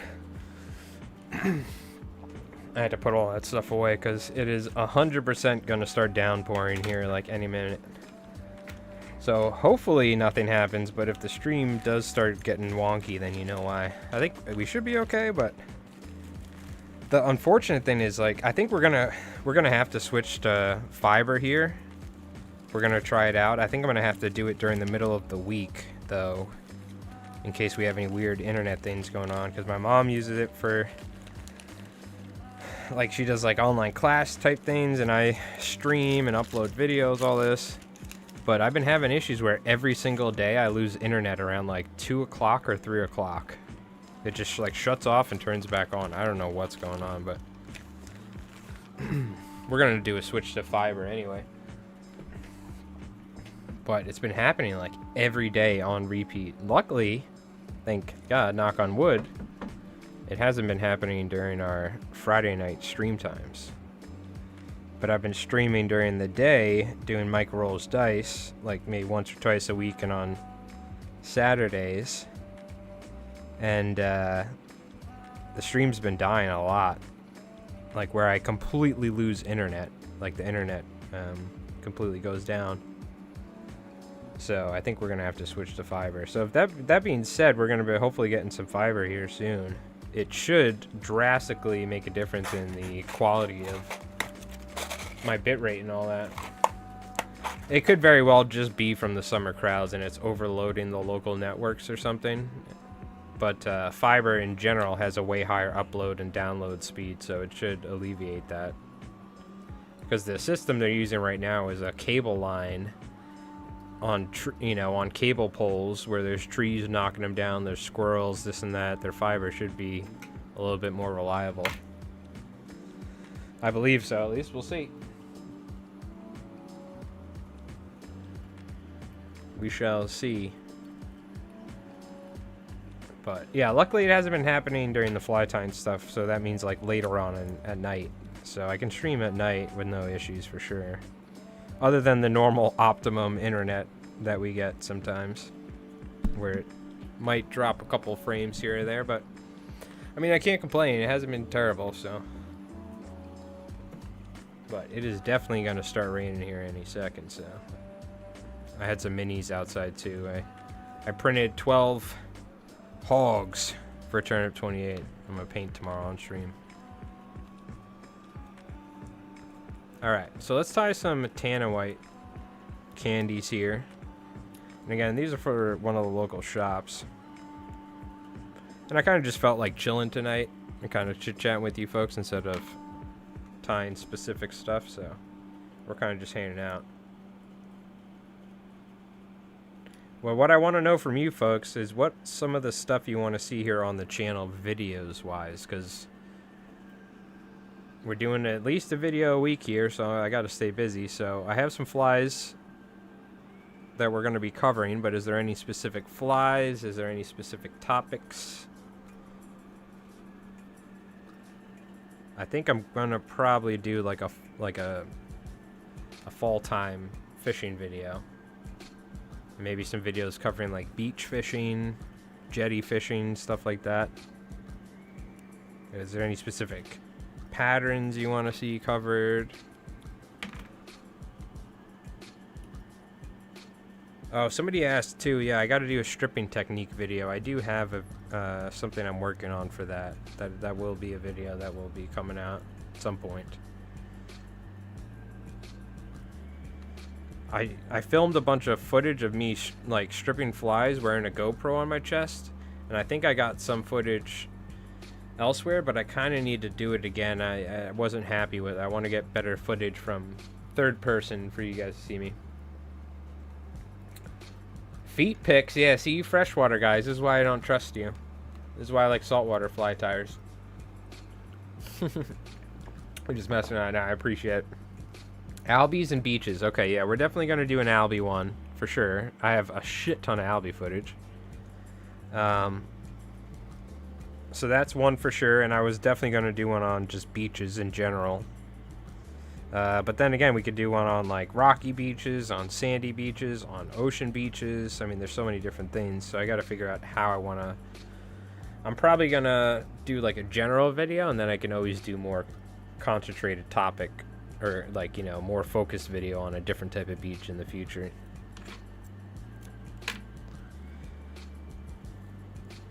Beaches, yep, that's on the menu because fall time's coming up, so it's going to be beach fishing time. And albies, I've been meaning to do one for a while now, like an actual, not a meme albie video, but a real guide to like albie fishing or an introduction to it or something. Do you like videos of different surf structures and conditions? Oh, also a video on the flats. We could still, it's still that time of year. Even, I mean, I could film a video on flats fishing even if it's fall time, you know what I mean? But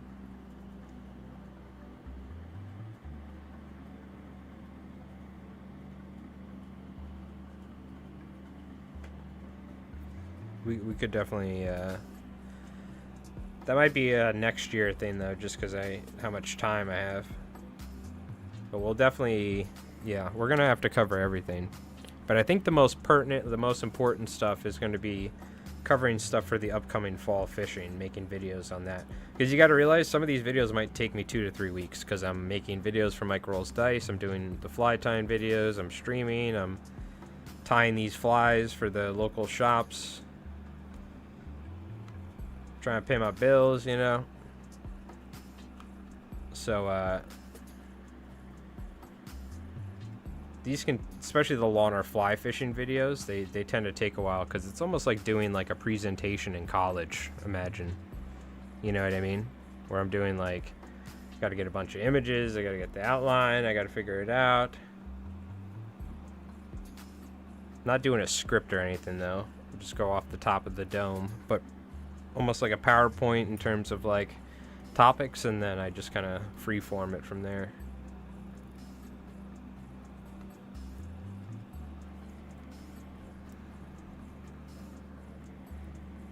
Yeah, it was all good topics.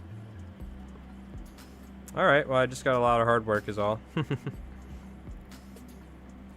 Good thing is those videos, people tend to watch them, and even after time, people tend to watch them, you know, and new people and all that. So it's definitely worth the time and effort it takes to make those, because people seem to really enjoy watching them, and it seems to really help in terms of teaching things and this and that. So I will say though, they do take like, I'm trying to figure out what a percent, like probably at least 4 to 5 times as long as a fly tying video, and you know, it probably takes, I mean, honestly, probably much longer than one of my battle report videos as well, because I kind of have to make the whole thing from scratch. I'm not like starting with a ton of footage, you know. Maybe a video going over all the different glues and their applications. I tried looking one up if you had one and didn't find one. Yeah, that is one we need to do one on, adhesives. Like I said, we planned on doing a video where we buy different UV resins when I have the funds for it, but what we could do in the meanwhile is one covering different glues and adhesives in general. Epoxy, UV resin, silicone, super glue, liquid fusion, head cements, all that. Yeah, for sure. That's actually a really, that shouldn't be that hard to make, to be honest with you. One of the most important things I do is I save all of my fly tying footage. Like, I'll delete my battle reports after a little bit because I have to free up room. And I actually have to get a new 2 terabyte hard drive here soon for like $80 because I'm running low on space. But I keep all of my fly tying stuff, and that way if I need to make a video on glues, I can go back and look at, okay, well, I have footage of recording this fly that used this glue. I have this tutorial of this glue, where I, you know, so I can show examples. Otherwise, I would have to sit down and like re-record everything. So I've learned over time, excuse me, to make sure I save all my fly tying videos and footage for future stuff. And one day, I'm not going to do it yet, but one day, when I have like hundreds of fly tying tutorials, I will do compilations. Okay? When we have like 10 surf candy videos, or like 5 different, I think right now we already have 5 different surf candy videos. But what I'll do is I'll take it and I'll like compile it to where it's like an hour-long video, and it has all the surf candies in one you could sit down and watch or something. You know what I mean? But I want to wait till I have like a huge database of flies to where I can do that. Because I could do that right now. I could probably pump out a bunch of compilation videos if I was lazy, but I want to wait till, you know, wait till it's the right time. Wait till I actually have enough, like a crazy amount of fly time videos to do that with.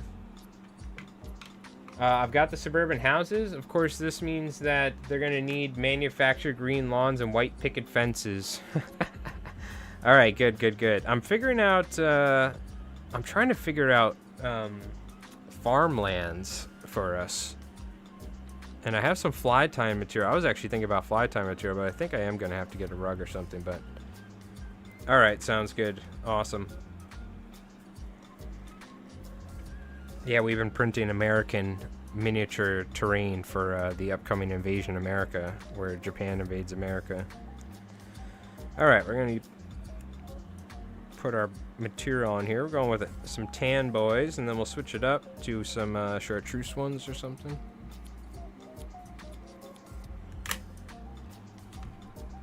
Fishing beaches, cuts, troughs, etc. How to read beaches. Yeah, that's all going to be part of the beach fishing video. And I'm lucky enough to have like these amazing books and stuff. I'm going to be using my own personal knowledge, but really a lot of this stuff is like what I learned over the years from other people. You know, it's not like I freaking revolutionized beach fishing, right? So a lot of this stuff is stuff that I learned over the years. So I'm lucky enough I have the really nice books like the Ed Mitchell books, the Lou Tabery books, and you know, that way we can like, I can use that kind of as an outline for my video, you know what I mean? And then apply my own personal, or my own, you know, personal fishing techniques and my own beliefs to that as well for you guys. But that should also kind of help me in general as like a place to start, because I'm not gonna lie, it can be a little overwhelming. It's like I said, doing like a freaking project in college where you're like, okay, now where do I start with this? But you know what, luckily Lou Tabery, somebody who taught me via his books, you know, I can kind of use him as a little, help me as like a little outline on how I want to do it. Sandeels on big hooks for surf casters, you know it. You can also use these as flies. I fished them as flies last year with my 11 weight. Maybe a video going over, oh yeah, the glues, yep. The Nayaka bait fish, yeah, right, I gotta figure that sucker out, man. I think we did it. I think I asked him. I think he said they were cool. I don't know. I gotta test them myself. It's hard for me to get good feedback from this guy sometimes. He's like, yeah, they're great. Yeah, dude. These Sandeels, these guys eat them up. He had some left over from last year. Apparently, he sold out of them. I had to order some material. I'm gonna try and get these to him on like Monday or something. I think he wanted like 36 or something. I think I should have enough hooks and material to do some of that. If not, I'll at least drop some off and then I'll order some material. Because I guarantee you, once the surf fishing starts, he's going to start selling out of these pretty quick too, so.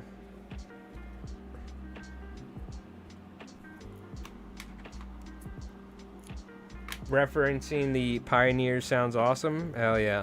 And there's something else I gotta do. I gotta like get some folks on the channel, like Henry Cowan, maybe Alan Gallo, you know, different folks. Maybe do like a little, I don't know, we'll just see if somebody's interested. I know Henry said he might want to do it, he would do it, but I wouldn't mind like interviewing some people or just kind of doing something. But yeah, that too, that's like, I'm like, where do I start with that? How do I do it?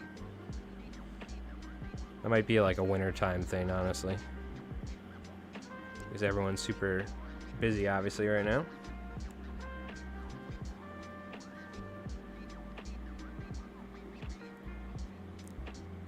Because I would, man, there's so many things I want to do. I'm so busy. I just need a team of editors. I need to like make the videos. I need to pay people to edit them, but I'm definitely not there yet.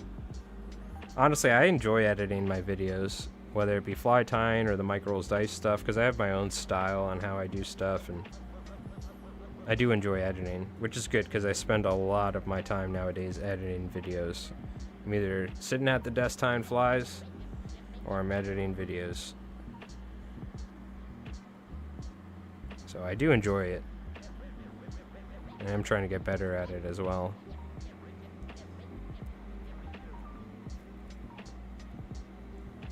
That being said, though, I never have enough time, man. There's so many other videos and projects I have ideas for. What size hook and vise? It's a 4-aught.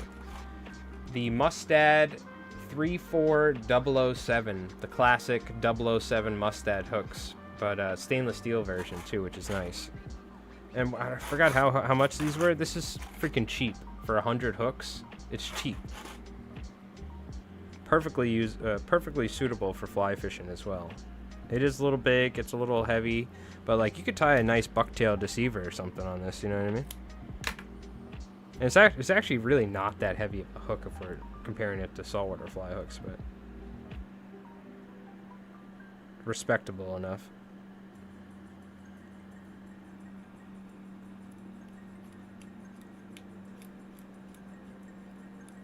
Yeah, so the next video will be, this is probably coming out Monday. It's going to be a fly. I think we're going to do a needlefish imitation / ballyhoo type imitation, because we haven't covered anything like that on the channel. And then, I don't know, maybe we'll see. Maybe I can try and get some sort of a topic video done. Maybe a glue video. So the one issue is the hook eye is pretty big, and just gotta make sure that time I didn't cover it enough. So when I went to do the whip finish, it gets hung up in there, breaks off.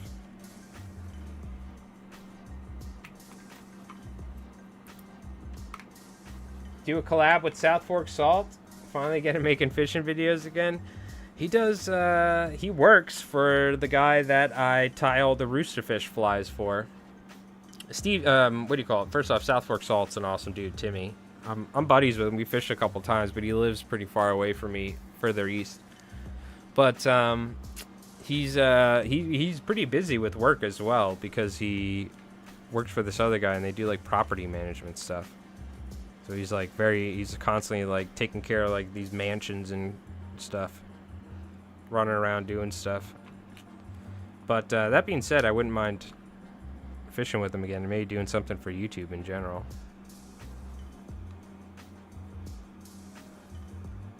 Yeah, if you guys don't know South Fork Salt, go check him out. He's a buddy of mine. He does a ton of drone type stuff, which is, he gets so many views off that stuff like that, and footage for whales and stuff off of like Instagram and stuff. But he makes some really great fishing content too. So I think he recently just caught like a freaking massive bass too on on a Sandeel fly over there out east. Keep whipping these up.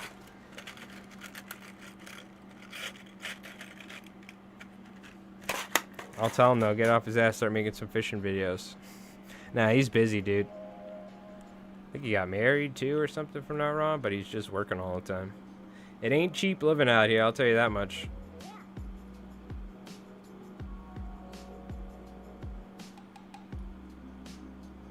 He doesn't have the luxury like I do of living with my parents.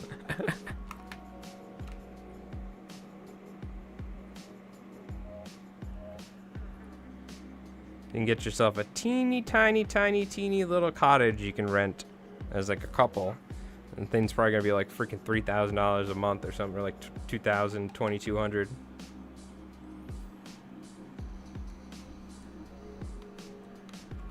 I've been there. I couldn't move out of my apartment fast enough. I'm like, screw this, dude. This is money that should go to buying a house one day. Why am I freaking giving this person like $2 grand a month? Just live in this shitty little place. That's how she goes.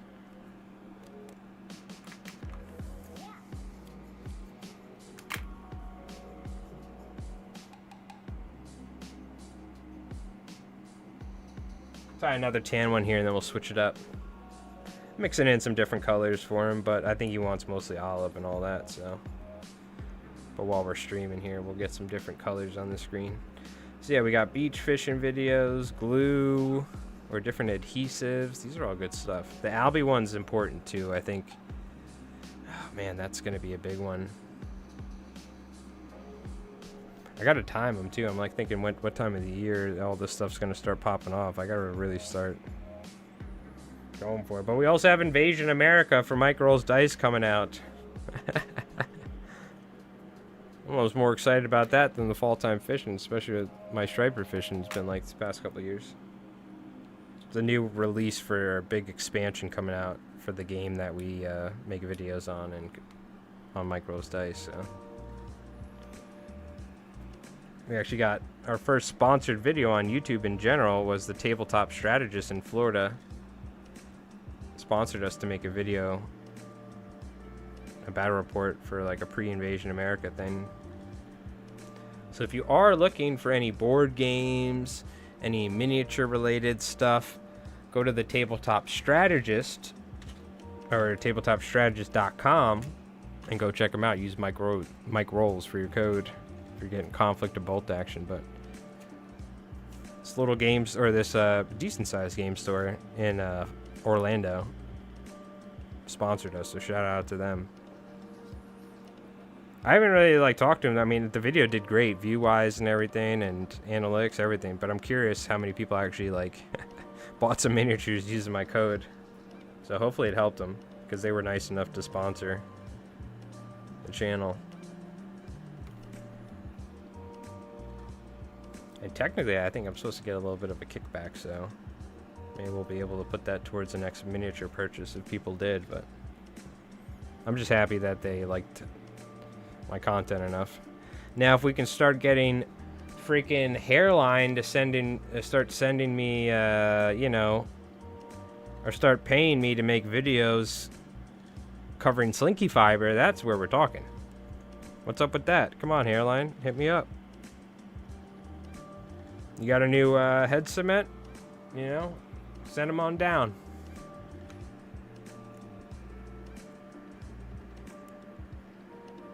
I like Mark Sadati's idea.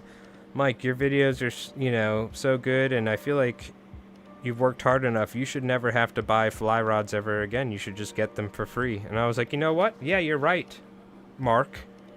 Why am I buying fly rods that I break all the time? I should just get him everything for free. What the hell?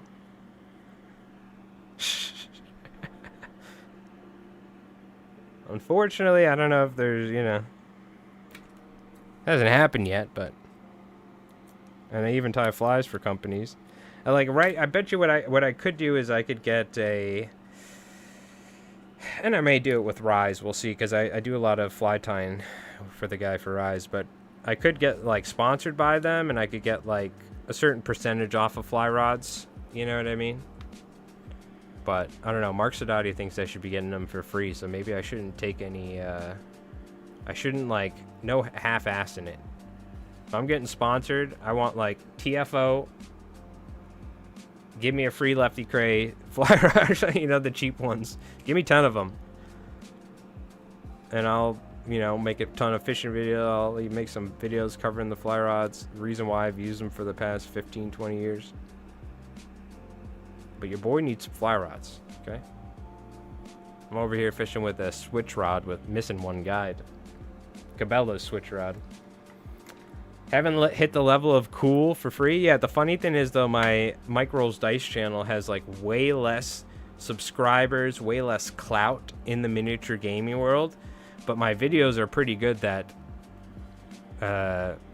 my views aren't that bad. And the company was like, oh, we'll sponsor this guy. This guy makes pretty sick videos. So I thought that was funny. Ever thought of considered making bass or trout flies on the channel? I know it's not really your thing, but it might help boost the channel. Yeah, I was thinking about dipping into some freshwater stuff. Not necessarily trout, or maybe trout, but it would have to be like streamers and stuff. But saltwater is really more of my focus because there's so much freshwater fly tying on YouTube, but there's not as much saltwater. So for all the salt guys, there's only a handful of people that regularly cover saltwater fly fishing or fly tying, you know? Or fly tying, I should say. To this level, you know what I mean? Where it's not just like a random video, it's like dedicated content. But for sure, like certain bass flies and stuff, that the sort of fly tying that's also applicable to the fly tying that we do.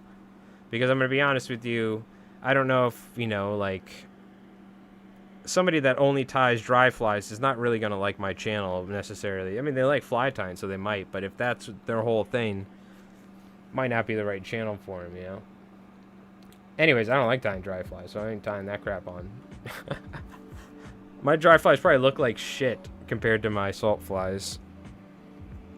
I bet you if we were to tie a dry fly right now on camera, God only knows what it would look like.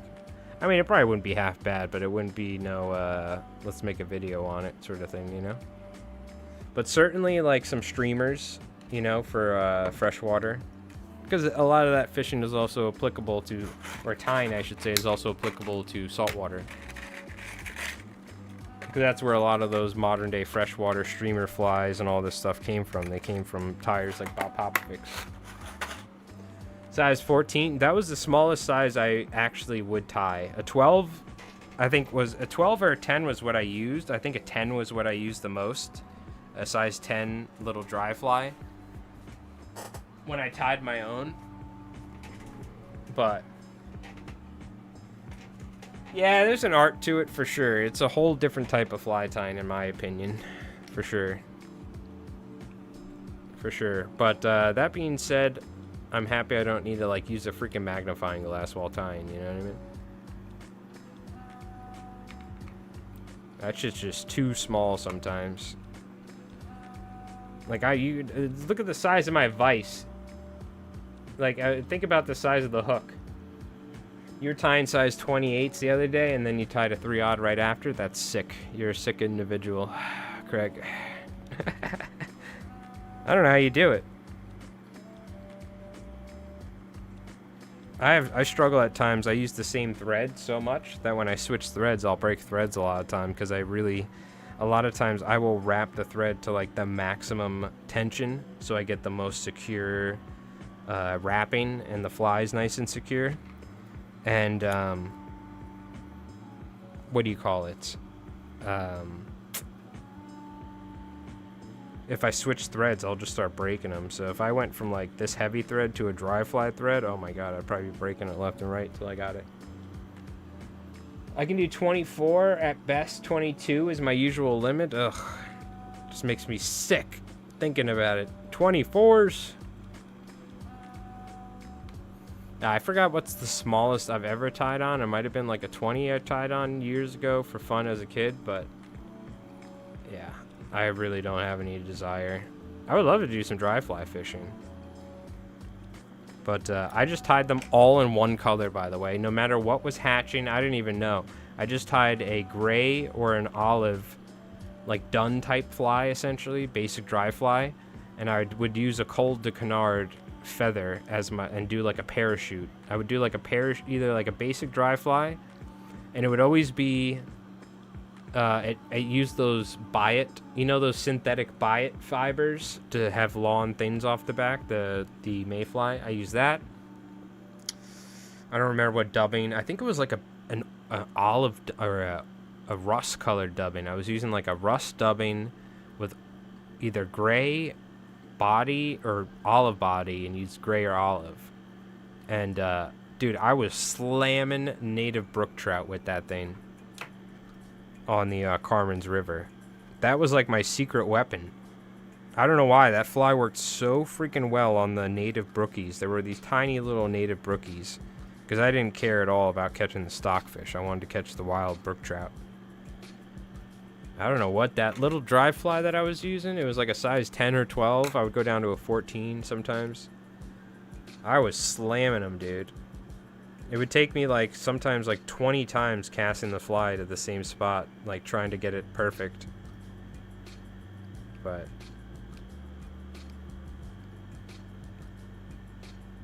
yeah, that stuff's cool. And then the last time I went there, the entire river was like, the Carmen's River on Long Island was full of silt. Every hole was full of mud and silt. Is it still like that?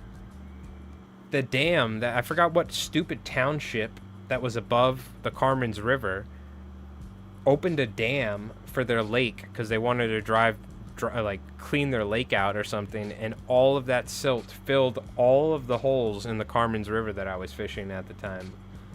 And this was lower. This was by the dam. Did that? I'm assuming that cleared up by now, but I'm not even joking, Craig. I was like, this river's done.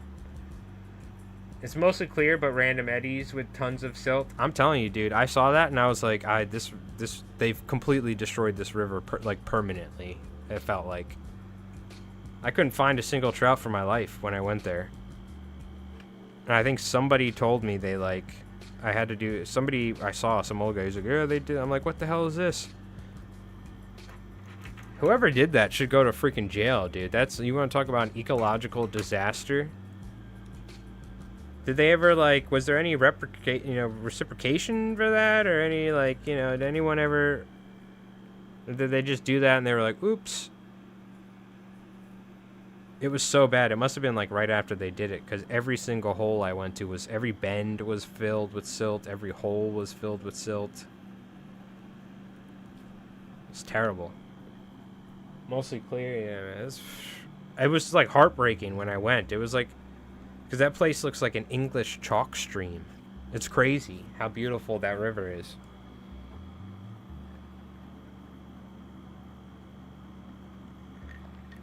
Drag shy. You tried catching little minnows on a 32? Oh, the river changed a lot thanks to the Trout Unlimited? Okay. Yeah, they were doing all sorts of restoration stuff with, like, planting certain aquatic plants and stuff and this and that back in the day, I remember. Go fish it sometime? Okay. Yeah, it was Yaphank Township. Is that what the one that did it? It was the township above it. There was like a lake with a dam or something. Okay, I'm glad it fixed. I'm not even gonna lie, dude. I was like, I don't even know if we can even fish here anymore. I mean, this is bad. That was some of, like, I'd never seen anything like that. It was like the whole river completely got filled with silt. It must have been like right after they did it. I must have been at like the worst time, because it was. I remember I was like sick to my stomach when I went there. I was like, dude, what is this? It's crazy. Okay, well, I'm glad it's recovered somewhat.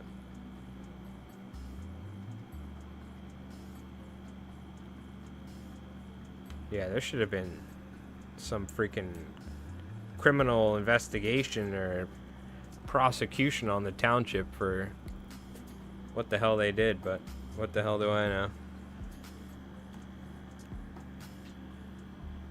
I wonder if they did any research on what the impact of that was on the Carmens, or maybe it was minimal. Maybe I'm over it. Maybe it just looked really, really bad, but I have a feeling that definitely affected the brook trout in some way. I would assume, because their normal bends and holes they sit in and feed was like filled with silt.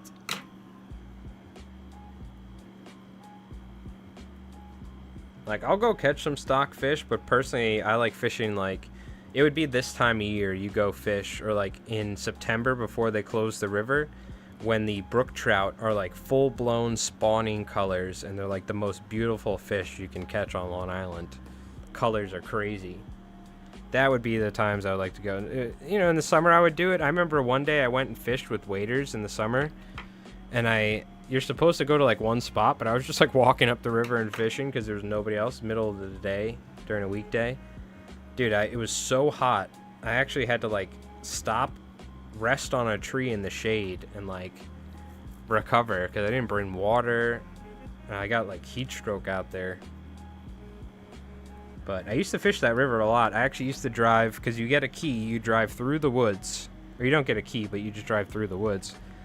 And what I did is I was taking my 1993 Nissan 240SX coupe with an SR20 motor swap on coilovers.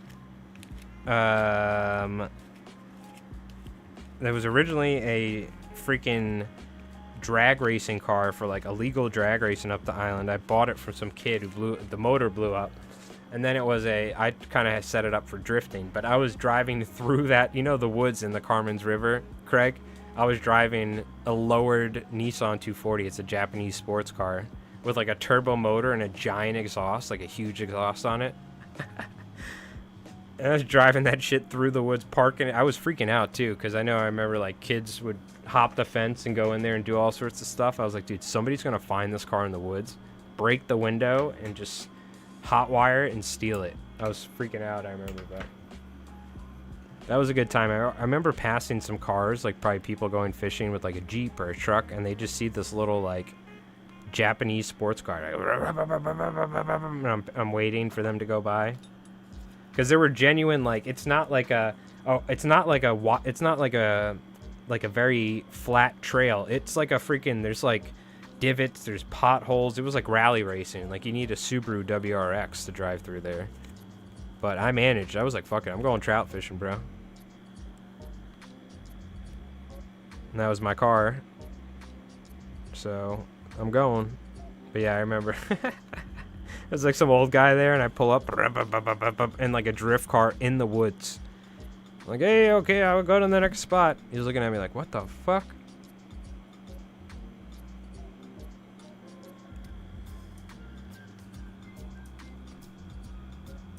Freaking turbocharged. Yo, what's going on, Superfly? How's it going? Yeah, there's some crazy potholes there. For sure. There were times where I was like, okay, well, I think I'm literally going to turn around and just fish at this one spot, he said. One thing I never did is I never got into going above the power lines. I was always below the power lines to the dam was my area of where I fished. Yeah. That was my general area. And even right above the dam, there's all sorts of good places over there, but...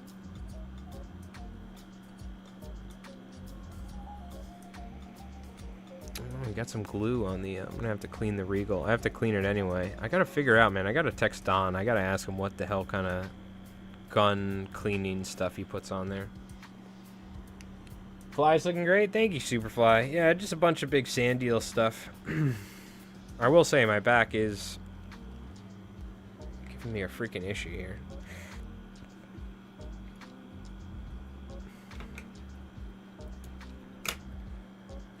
As usual. Alright, let's get the body braid. I'm gonna have to order more material no matter what. I don't know how many of these things I'm gonna be able to tie with what I have, so should do that tomorrow. Stumbled across snapping turtles up there. Oh yeah, I bet. Above the power lines is so nice. It's like a deeper chalk stream water, but brookies are pretty sparse. I think I went up once with this dude, and I think I not only... It was one of my buddies, and he's like, well, here, hop in my car. We'll go up that way, because I didn't have a car that was good enough for it. Or we went together or something. We took cars and went to the same And I remember we went up there, and I think something happened. I either broke my fly rod. I think I remember specifically breaking a fly rod. But the other thing was, some of the areas had poison ivy fucking growing, like, all over, to where you had to, like, walk up the river and, like, walk through the poison ivy. I remember something where I was like, dude, I'm not coming back here, bro. Because I'm so allergic to poison ivy to where I have to get, like, shots. If I get it, my face completely closed, like, my eyes close up for, like, 2 weeks. I can't even see. It's, like, terrible. So I remember something where I was like, this place is not where I want to be. I think I, like, broke my fly rod up there, and then I think there was poison ivy everywhere, and I was like, nope. It's cursed. It's cursed up here.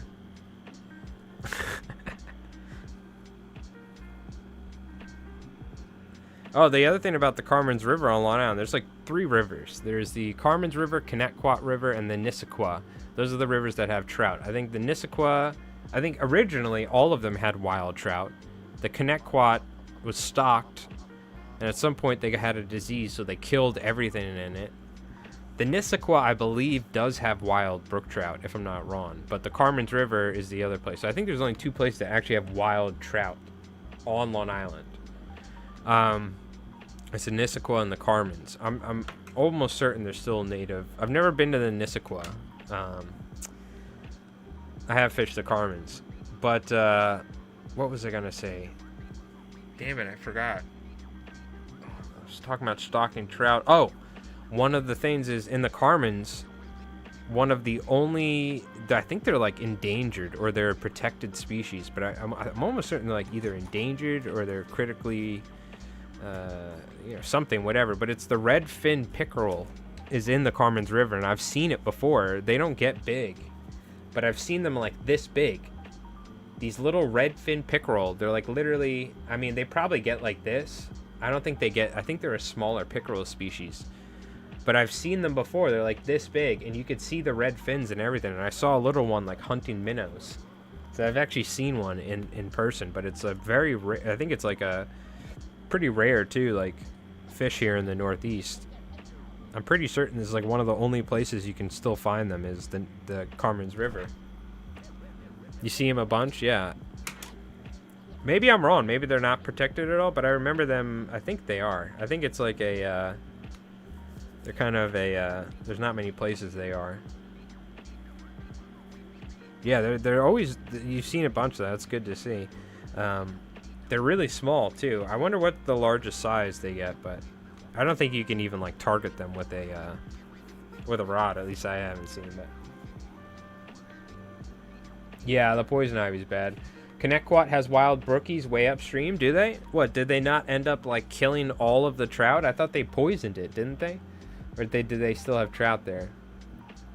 I've seen some monster browns pulled out of there in recent years. What's that, Connecticut or the Nisqually? Really? Yeah, I've never fished all the way up to the Nisqually. I've done some Connecticut fishing. I've done some a ton of Carmen's fishing. And I've done a good amount of fishing up on the Beaver Kill up in New York. I mean, upstate by Roscoe and Cooks Falls and all that. My buddy had a house up there, which that was some of the coolest trout fishing I've ever done, is up in the Catskills. That was sick. That shit was sick. Let's go with some more olive. A guy I know caught a monster way upstream. Oh, Connecticut. Interesting. Well, they stock some big ass fish up there, dude. I mean, I'm not joking. Like, I feel like the average size fish I was catching was pretty damn big, and I was swinning streamers, so it wasn't even like dry fly or nymph fishing like all these guys do. I was just swinning like little marabou and Mickey fin type flies, because that's the way I like to trout fish. And dude, I was catching like trout that were like a couple pounds. I know they stock them, but like, man, there's like a ton of fish in that river. My buddy also, though, South Fork Salt, knows that river like the back of his hand. He fishes that a lot. So he told me exactly what spots to go to. There's like a couple spots that he swears by. So I went to those spots, and I was slamming fish on streamers left and right. Little tiny Mickey fins. You're just in Roscoe this June? Mm-hmm. Do you went to the Roscoe Diner or what? You gotta go to the Roscoe Diner. Yeah, actually up there in the main street of town, there's like an Orvis. I don't know if it still is, but there's one fly shop there. The guy is actually from the owner. I remember we went up there when I was like in high school. And I'm like, hey, what's going on? They're like, oh yeah, who's this young kid that actually fishes from Long Island? Or we're talking, you know, I'm like, yeah, I tie flies for some of the shops over there, saltwater.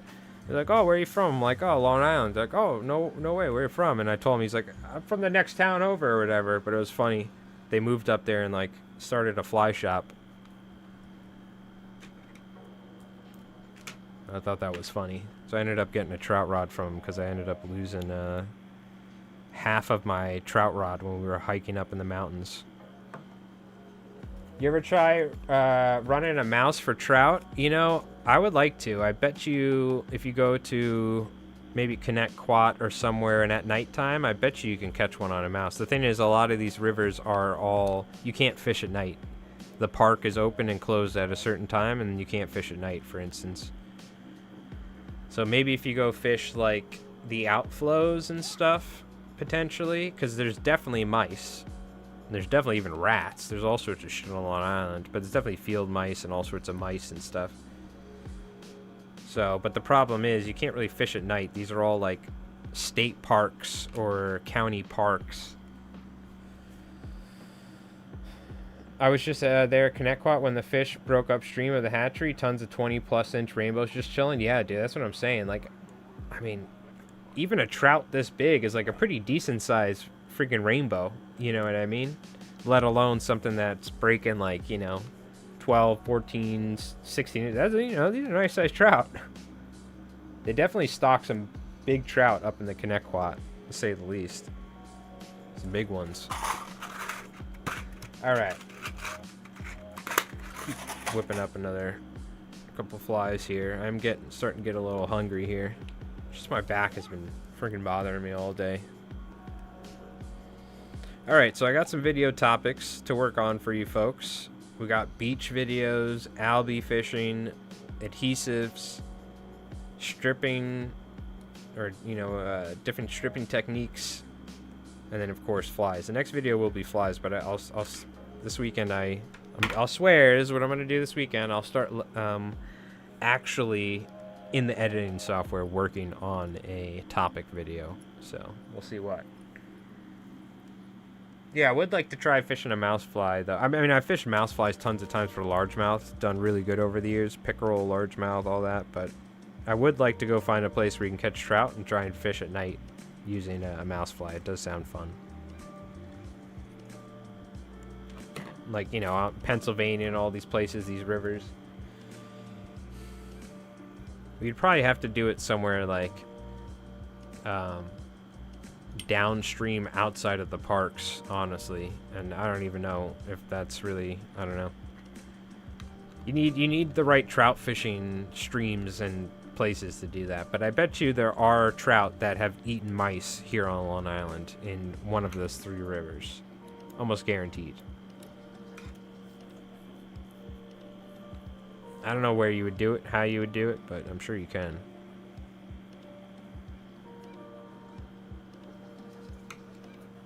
I still have never even caught a sea trout. AC Fishing has caught some on a boat. He knows somewhere. He didn't tell me, though. Bastard. Apparently it was a secret or something. Like, yeah. Fuck you. But, there are trout that make it out of those 3 rivers and then go into the bays, then go into the ocean, and then come back in the wintertime.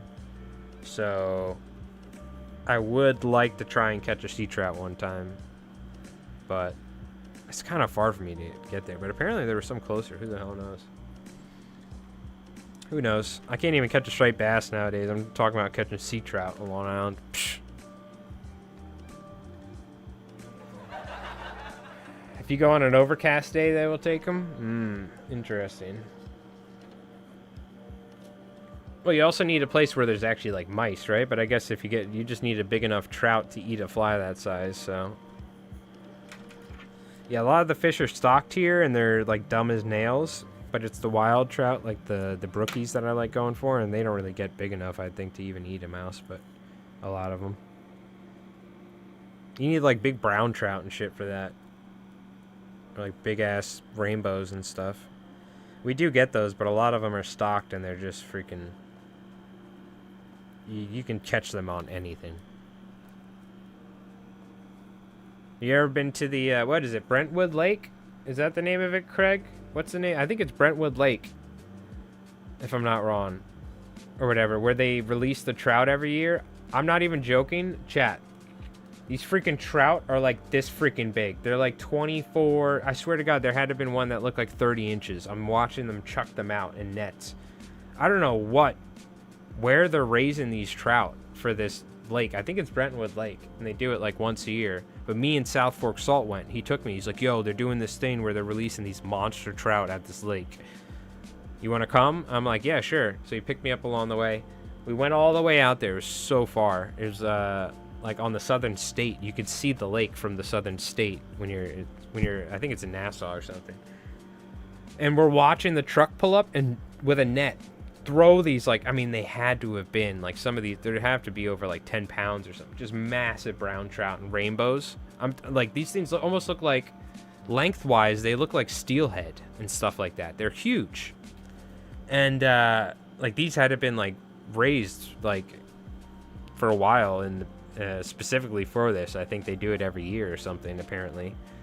And we're watching them throw them out, and we're like catching some like decent sized like rainbows like this big. But that's like, I'm telling you, that's like a joke. We're watching guys walk out with fish that, I mean, let me just look on a tape measure. I mean, it had to have been like 28, 30 inch brown trout or something we're seeing a guy hold. Like massive. Or maybe more like 24, 26 or something. But I'm telling you, like, these are like, they almost look like freaking like a salmon or something, right? Like a smaller salmon. So I'm watching, like, and people are fishing with bobbers, with flies, and they're using all this crazy shit with spinning rods and stuff. We're fly fishing. I'm catching like decent sized rainbows. It's wild. Then then it started raining, and all the giant trout were just swimming up to the surface and trying to eat the raindrops. And that's when I realized these fish are dumb as nails. And even if you do catch one of them, it's like, it's literally like, I mean, it's not even sport. Like the we're watching them swim into the walls. There's like concrete walls that border the pond, and I watched a giant trout. I mean, it looked like the coolest, most majestic trout, and it just bumped its head into the wall. Like, that's how stupid it was. I'm like, it kind of like ruined the fishing for me. But for a little bit, I was like, holy shit, the size of these trout were crazy. It still is pretty cool. But I will say, me and South Fork Salt looked at each other and we're like, okay, there's literally like, there's absolutely zero challenge to this. It's just who gets to hook that thing or not. So it definitely took away the excitement. That's it. I'm tying my 22 pheasant tail. Stand by. Oh, God. Good luck. Good luck. I don't know. We might do Salmon River at some point. I don't even talk to the boys much. My buddies. One of them's been working like crazy and stuff. They all do. The other one's having a kid. So my buddy Jeff, he doesn't even like fish anymore. He's got a taller, which is a duck hunting dog. So he has an Instagram account for his dog, and now he's having a kid. So that guy's never fishing again. But my other buddy in the city, Yo It's Okay, he wanted us to all go down to Florida. I think it was in the springtime, but I don't have the money for a trip like that, you know, to fly down or even drive down, whatever. Even the Salmon River, like, I would love to, but I mean, dude, like, stuff gets so expensive. So we'll see. At some point I would like to, but I'm in nowhere. I can't be taking vacations and fishing trips. It's all got to be local, so that's a luxury. You know what I mean? One day we'll go back. Hopefully when it's not absolutely brick cold, because every time we've gone there, it's been like cold enough to where my back gets thrown out. It's that cold. Like freaking February or something. Well, yeah, but this, I mean, look, that's just the mod. Look, I live within my bounds. I make fishing and fly tying videos. I make battle reports, and I tie flies for a living. This is not the most profitable thing, chat. But I also do this. I chose to do this. All right, I put myself in this situation, so I live within my own means, my own bounds. I'm not going to be taking a trip down to Florida to Jupiter to go fishing anytime soon. It's just the way it is. But you know what? I get to live life the way I want to, so it's totally fine. Don't worry, it's getting better over time, especially with, working with Mike Rolls Dice and all that. You'd be surprised how much a little bit of passive ad revenue from hundreds of videos helps up over time. So, shout out to everyone that watches the fly tying tutorials here on the channel. You guys are paying my car insurance every month, so. All right. Let's whip up one more fly here, and then I'm going to go make some food. Yeah, I used to be a mechanic. I'm probably making $50,000, $60,000 a year or something, which ain't bad for a semi-young kid on Long Island, but still not enough to be able to afford to live on my own pretty much back then. Had to have a girlfriend to get an apartment back then. But that being said, at some point, my back issues got too much, and I got fed up with dealing with other people, and I said I'm just going to tie flies, and if, I'm not going to make as much money, this and that, but I'm going to be able to do what I want. I'll be able to make videos about stuff that I like. I'll be able to tie flies. I'll be able to do what I want, and yeah, I don't have to deal with other people and their bullshit. And, it'll be a little modest, more of a modest living, but that's fine. I don't really need much in general. All I need is some good tobacco, a little bit of good weed, and some basic food. I don't eat out. I haven't eaten out, and I can't even tell you how long. I haven't had, like, food from a restaurant, and I can't even tell you how many. Maybe a couple times a year. Or screw that. I ain't spending freaking $50 on a sandwich. Or some shit. This is New York, man. It's just expensive. You know what I mean? I could barely afford to live out here when I was a mechanic. Now I'm tying flies and making YouTube videos. God damn, that's why I live with my parents and stuff like that. I'm lucky. I have the opportunity to be able to do this stuff. But not everyone does, So, but that's fine. Ain't nobody knows me. Nobody owes me nothing. This and that. It's on you to succeed in this world. So that's, that's what I'm doing. I'm working. I got all my hustles, my side hustles, yada, yada, yada. Don't worry, we're doing all right. I'm a very simple man, I tell you what, I could have easily, I bet you, like, frontier life. I could have been out there, you just give me a cabin, you give me a knife so I can whittle, and you give me, like, a banjo. And, ideally, a trade wagon to come by to give me new tobacco, and maybe a couple bottles of rum every once in a while. I could live out there for the rest of my life as like a hermit. I don't need nothing. I don't need nobody. I'm telling you. Human interaction, I don't need jack shit. I could go off, do my own thing. That's just the way I am. You know what I mean?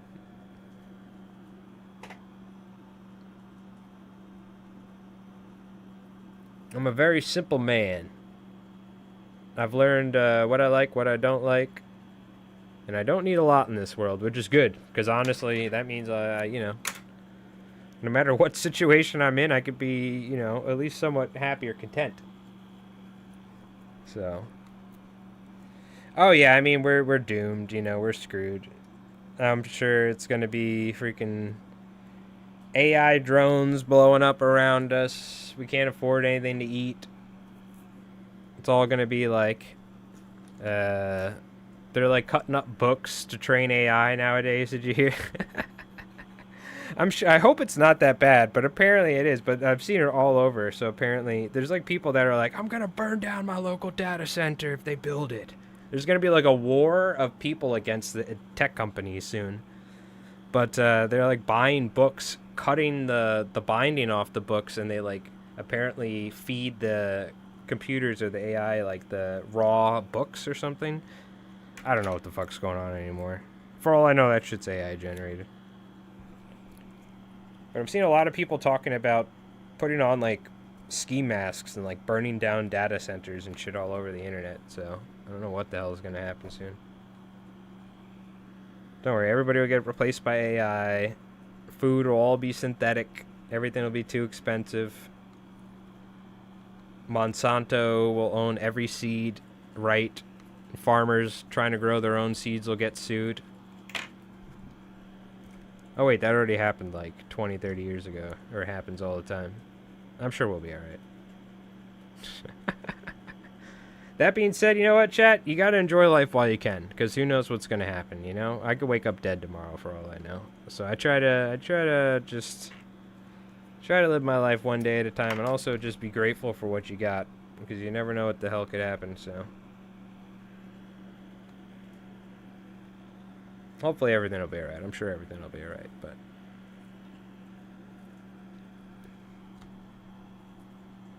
Nah, we're screwed. Everything's screwed. Oh yeah, I learned about that environmental ethics. I didn't know that Monsanto owned the rights to like almost every single variation of like seed genetics in the world. But essentially they own the right to like corn, or they own a specific corn gene, so, or seed. And what happens is essentially because pollen travels in the air, it'll pollinate other people's crops, and then they can prove like you are using our genetics for your corn. I think that's the basis of it or something, if I'm not wrong.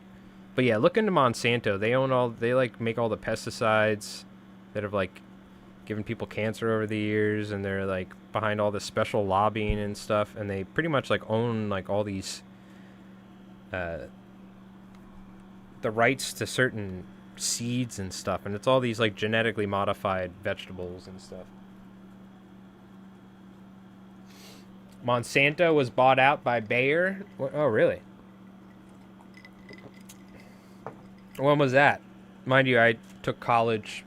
Oh my God, when was my college classes that I took in like 2010, 2011 or something? Oh God, that was, wait, did I go to college 15 years ago? Holy shit. No, that can't be right. Oh my God, it is. Holy shit. That just gave me an existential crisis, chat. That was 15 years ago. I went to more almost. Oh my God, I just realized how old I am. Just saying that made me just almost gave me like a existential midlife crisis. Oh God, it's weird to say that. I think I graduated with a liberal arts degree 15 years ago or some shit. God, that makes me feel old. Ugh. Yuck. I wonder why my back hurts, huh? Yeah, look up Monsanto and say it's just wild stuff. I mean, it's crazy. Everything's too far gone. Like, there's nothing you can do. It's just the way the world works, you know what I mean? They were bought out in, 2018. There you go, for $63 billion, yeah. That sounds like a bargain to me, dude. But, yeah, you know, what are you gonna do? Look, I don't care who you are. If you're a freaking liberal, Democrat, conservative, Republican. These goddamn corporations, bro. Wait till we're gonna be living in some like cyberpunk dystopian future where it's like Carl's Jr. You know, if you guys have ever seen Idiocracy, where the mom's like trying to get food from the Carl's Jr. machine, and it's like, we're Carl's Jr.'s, fuck you. That's like the future we're gonna be living in.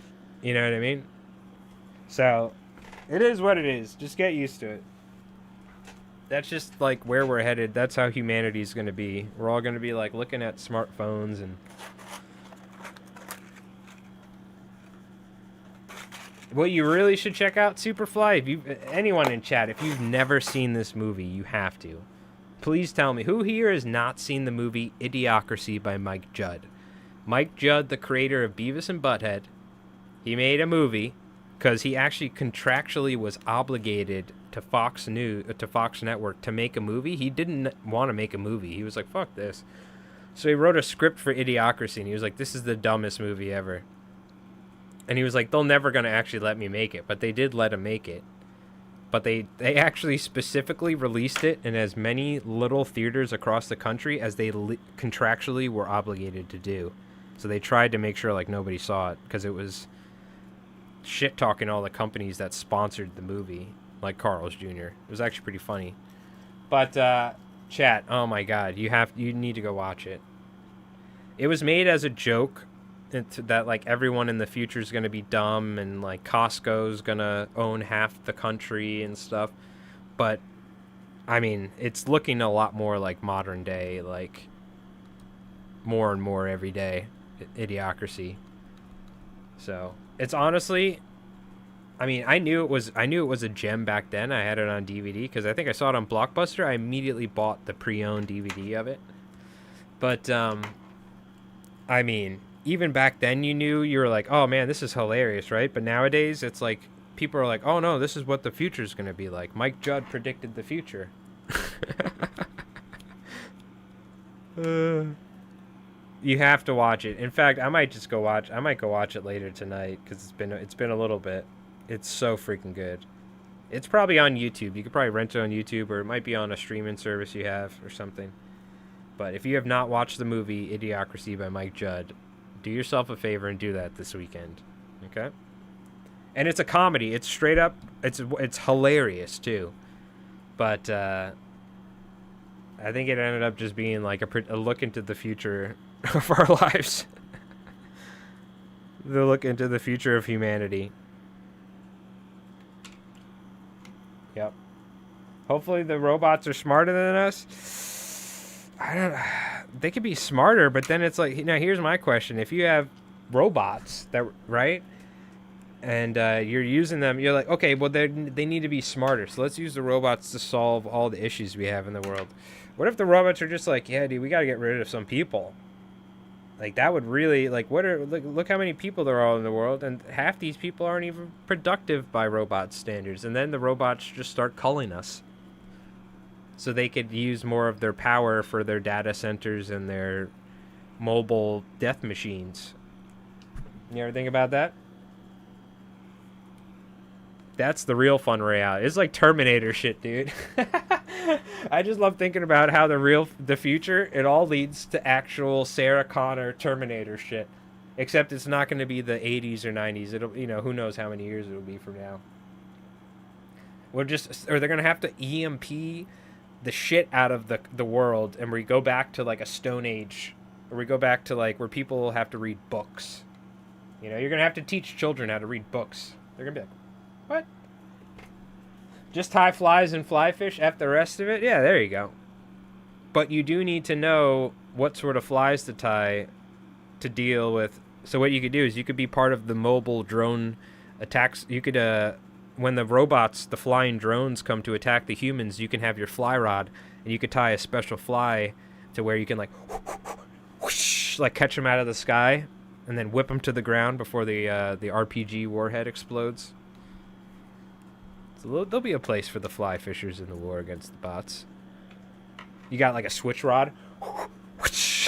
You like catch a drone midair. Nah, I know. It'll be alright. Look, we'll be fine. It's like it'll probably be my kids that'll be fighting the robots to the death or something. It'll be alright. I don't need to worry about it for a while, so we don't need to think about it. I'm sure it'll be okay. I wanted to make sure to leave you guys on a really light note here to keep you guys nice and motivated for the weekend. Try and get some fly tying done. So just before ending the stream, I just wanted to talk about the inevitable future of killer robots on the channel. Yeah, we're just playing around. You hooked a pigeon 2 years ago. Jesus.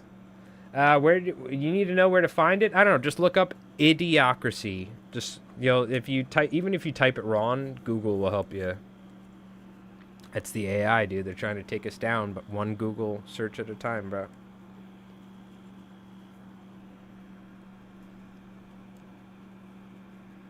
You're not one of those guys that think the birds are working for the CIA, right? You're not whipping those pigeons out of the sky on purpose, I hope. I've never hooked a pigeon. I have hooked little gulls and stuff, but luckily not hooked them, more so tangled up with them.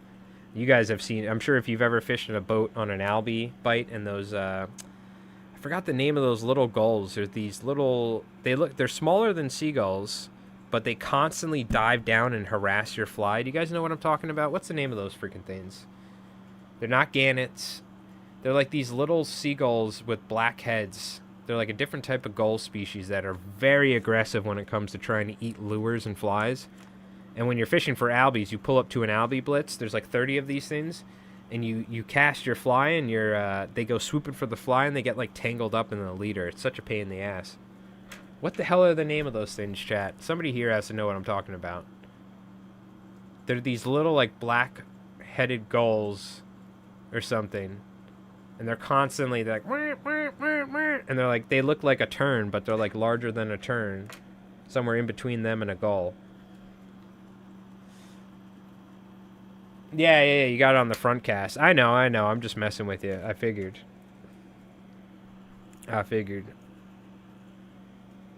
What the hell are the name of those freaking birds, dude? Took you 35 minutes to get it loose? Oh, man. I know, and you always feel bad, too, right?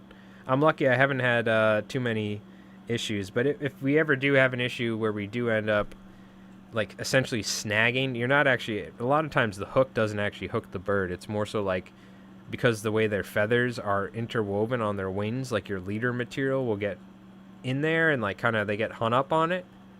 So you got to just get them to the boat as quick as possible without drowning them or something, obviously, you know. And then I just take a freaking towel and I wrap it around the bird's head. Or I just kind of like grab the bird with the towel and kind of calm it down. And then work on it that way. Because I don't know if you guys have ever tried to handle like a seagull or something like that. If you've ever hooked one. But they will attack the shit out of you. They clearly know they do not want you grabbing them and holding them.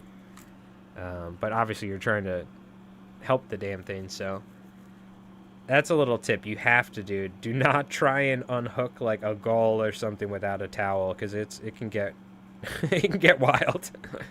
They'll be trying to bite the shit out of you, and it's flapping its wings all over the place, and it ends up flying away, and now it's like it tightens your leader again, and now, you know, get yourself like a towel or something, or use your jacket or your shirt and kind of like hold the bird that way so he doesn't hurt himself, you don't hurt it, and you could just deal with it that way.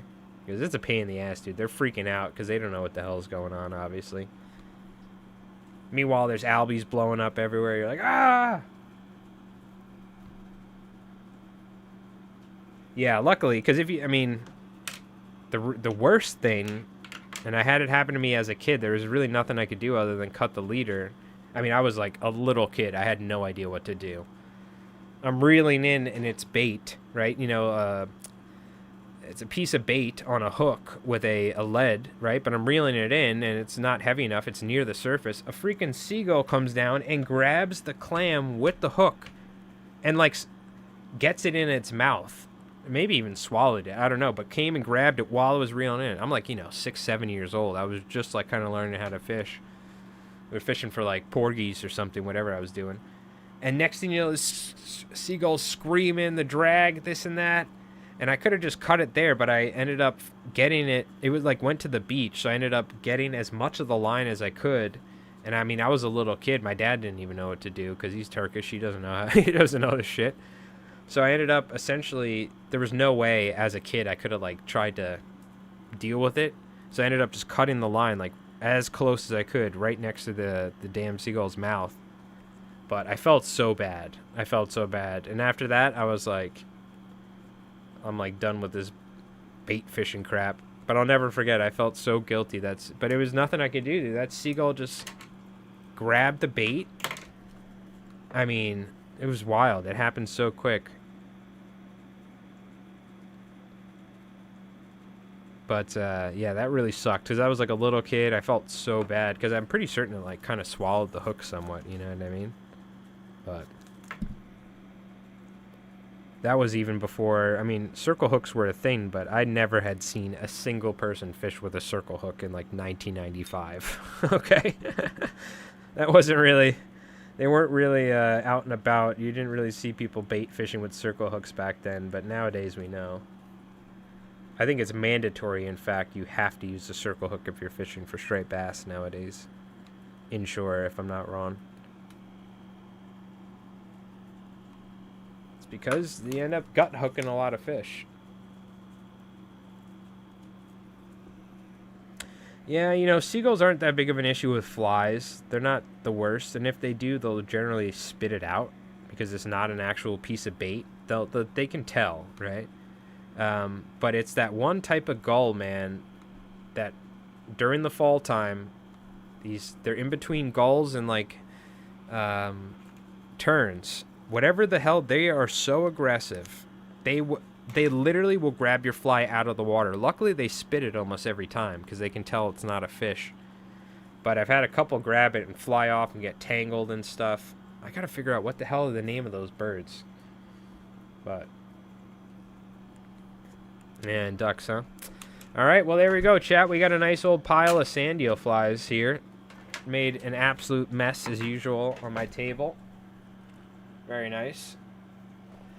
These all got to get glued up and all that jazz, but what do you call it? I'll do some more of these over the weekend. I'll just tie whatever I can with the amount of material I have, and then I'll just drop off some flies for him, so at least he has something over there at Tight Lines Tackle, so. All right, well, there we go. Oh, man, almost made it to 3 hours, but I think I'm good. My back is killing me at this point, so I'm going to go stretch a little bit. I wonder if it actually rained or not. I don't hear any rain. I saw the thunder and lightning. I wonder if it actually hit us, though. But I'm curious if it actually is raining, so. But, all right, chat. Well, there we go. What do you call it? We got some sand eels tied up for some surf fishing guys as well as some fly guys. And we're going to be, there's not this fly, but because we've covered it. I think I'm doing the ballyhoo / it could do both. Ballyhoo / needlefish imitation is going to be coming out Monday, so that's going to be our next fly. So, as well as starting to work on the longer form videos. But if you haven't, go check out the crook fly, the crab / juvenile fluke imitation that's out on the channel. We put out as the last fly time video. That was on Monday. So, no, they're not terns, Zeke. They're not terns. I remember I was fishing with Mike Wright out in Montauk for albies, and he said they have a certain name. I forgot what they are. They might be terns, but the black-headed gulls are called terns, Google said. Yeah, it's different, though. A tern is different. These were a type of gull. So, skua? I don't know, fly tying New England. I don't think so. Hold on.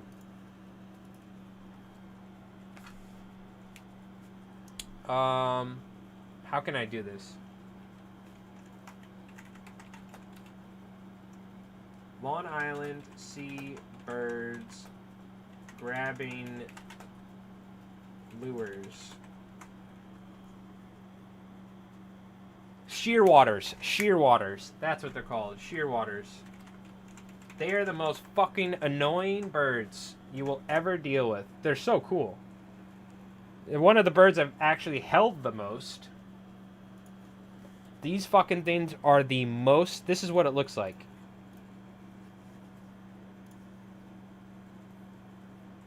They're the most aggressive birds. See, this is an actual seagull right here. That's a seagull that we call... I don't know what the actual name you call it. This is what it looks like when an albie blitz is going on, and these are all shearwaters. You will have regular seagulls in the mix, but these are the shearwaters. They look like this. This is what they look like. It's only a certain time of the year they show up. Maybe it's not this one. It might be more like this one, like this. Sargasso shearwater. I don't know which exact one. They will grab your fly out of the water every single time. So if you go watch some of the most recent albie videos I did where they were blitzing, like this right here, this looks like this could almost be like, are those windmills? Because that looks like this could be off Block Island or Montauk or somewhere. This is what it looks like, where there's just literally, dude, there's so many of them. And, you know, they're doing their thing. It's not their fault. They're just eating. But you cast your fly, and you either land it on them, so you have to be very careful. Or the other thing is, they will grab your fly out of the water. Let me see if I could sheet.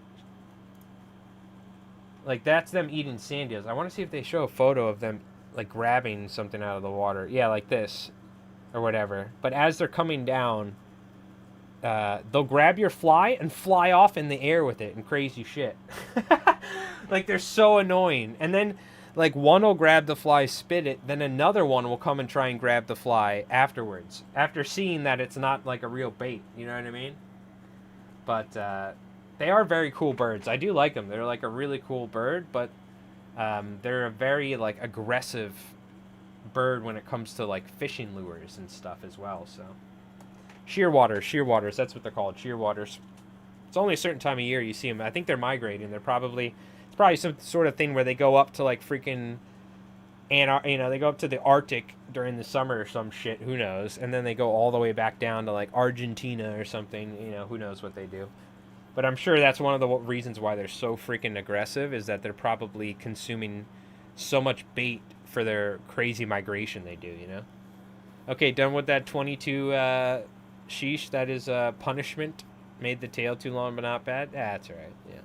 Also, Fly Tie New England. Hope you've been doing good, man. Appreciate you tuning in. All right, chat. Well, I'm going to call it. You guys have an awesome night. You guys take it easy. Shout out to Brew for the, 79 months on Twitch? Jesus.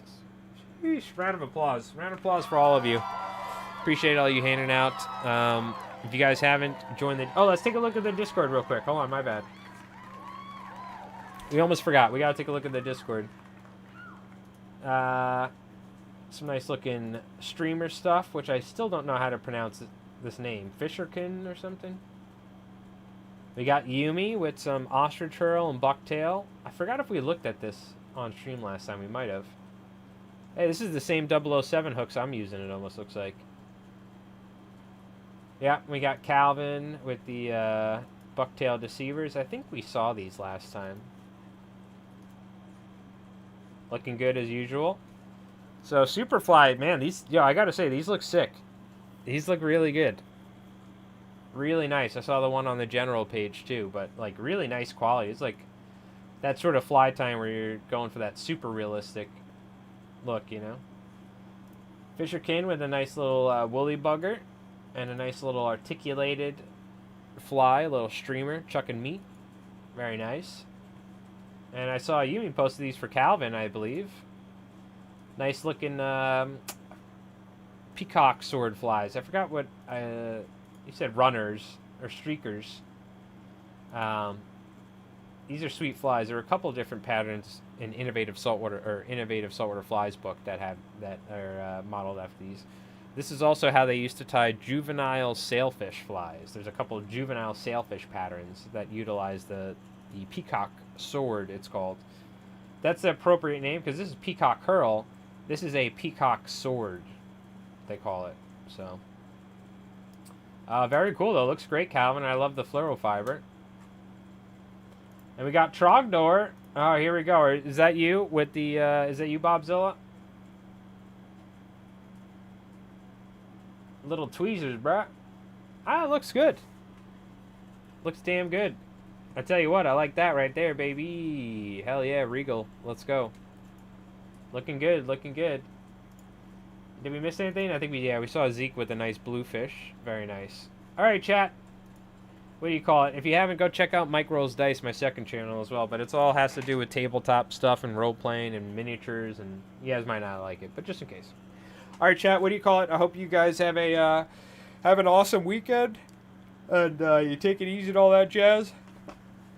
Excuse me. Wore myself out yapping this whole time.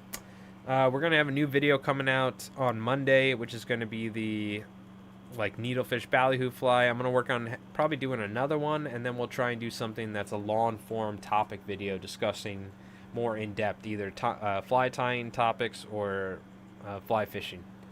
So fall time's coming, dude. It's August 7th. So if I'm going to start doing albie stuff and beach fishing, I really got to get on that. So, but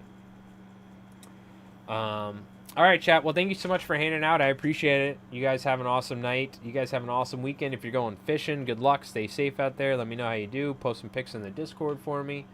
Mr. Kingbane, Superfly, Bobzilla, Gene, Zeke, Fly Tie New England, Bobzilla. We had Brew, everybody. Thank you so much, chat, for hanging out. You guys are awesome.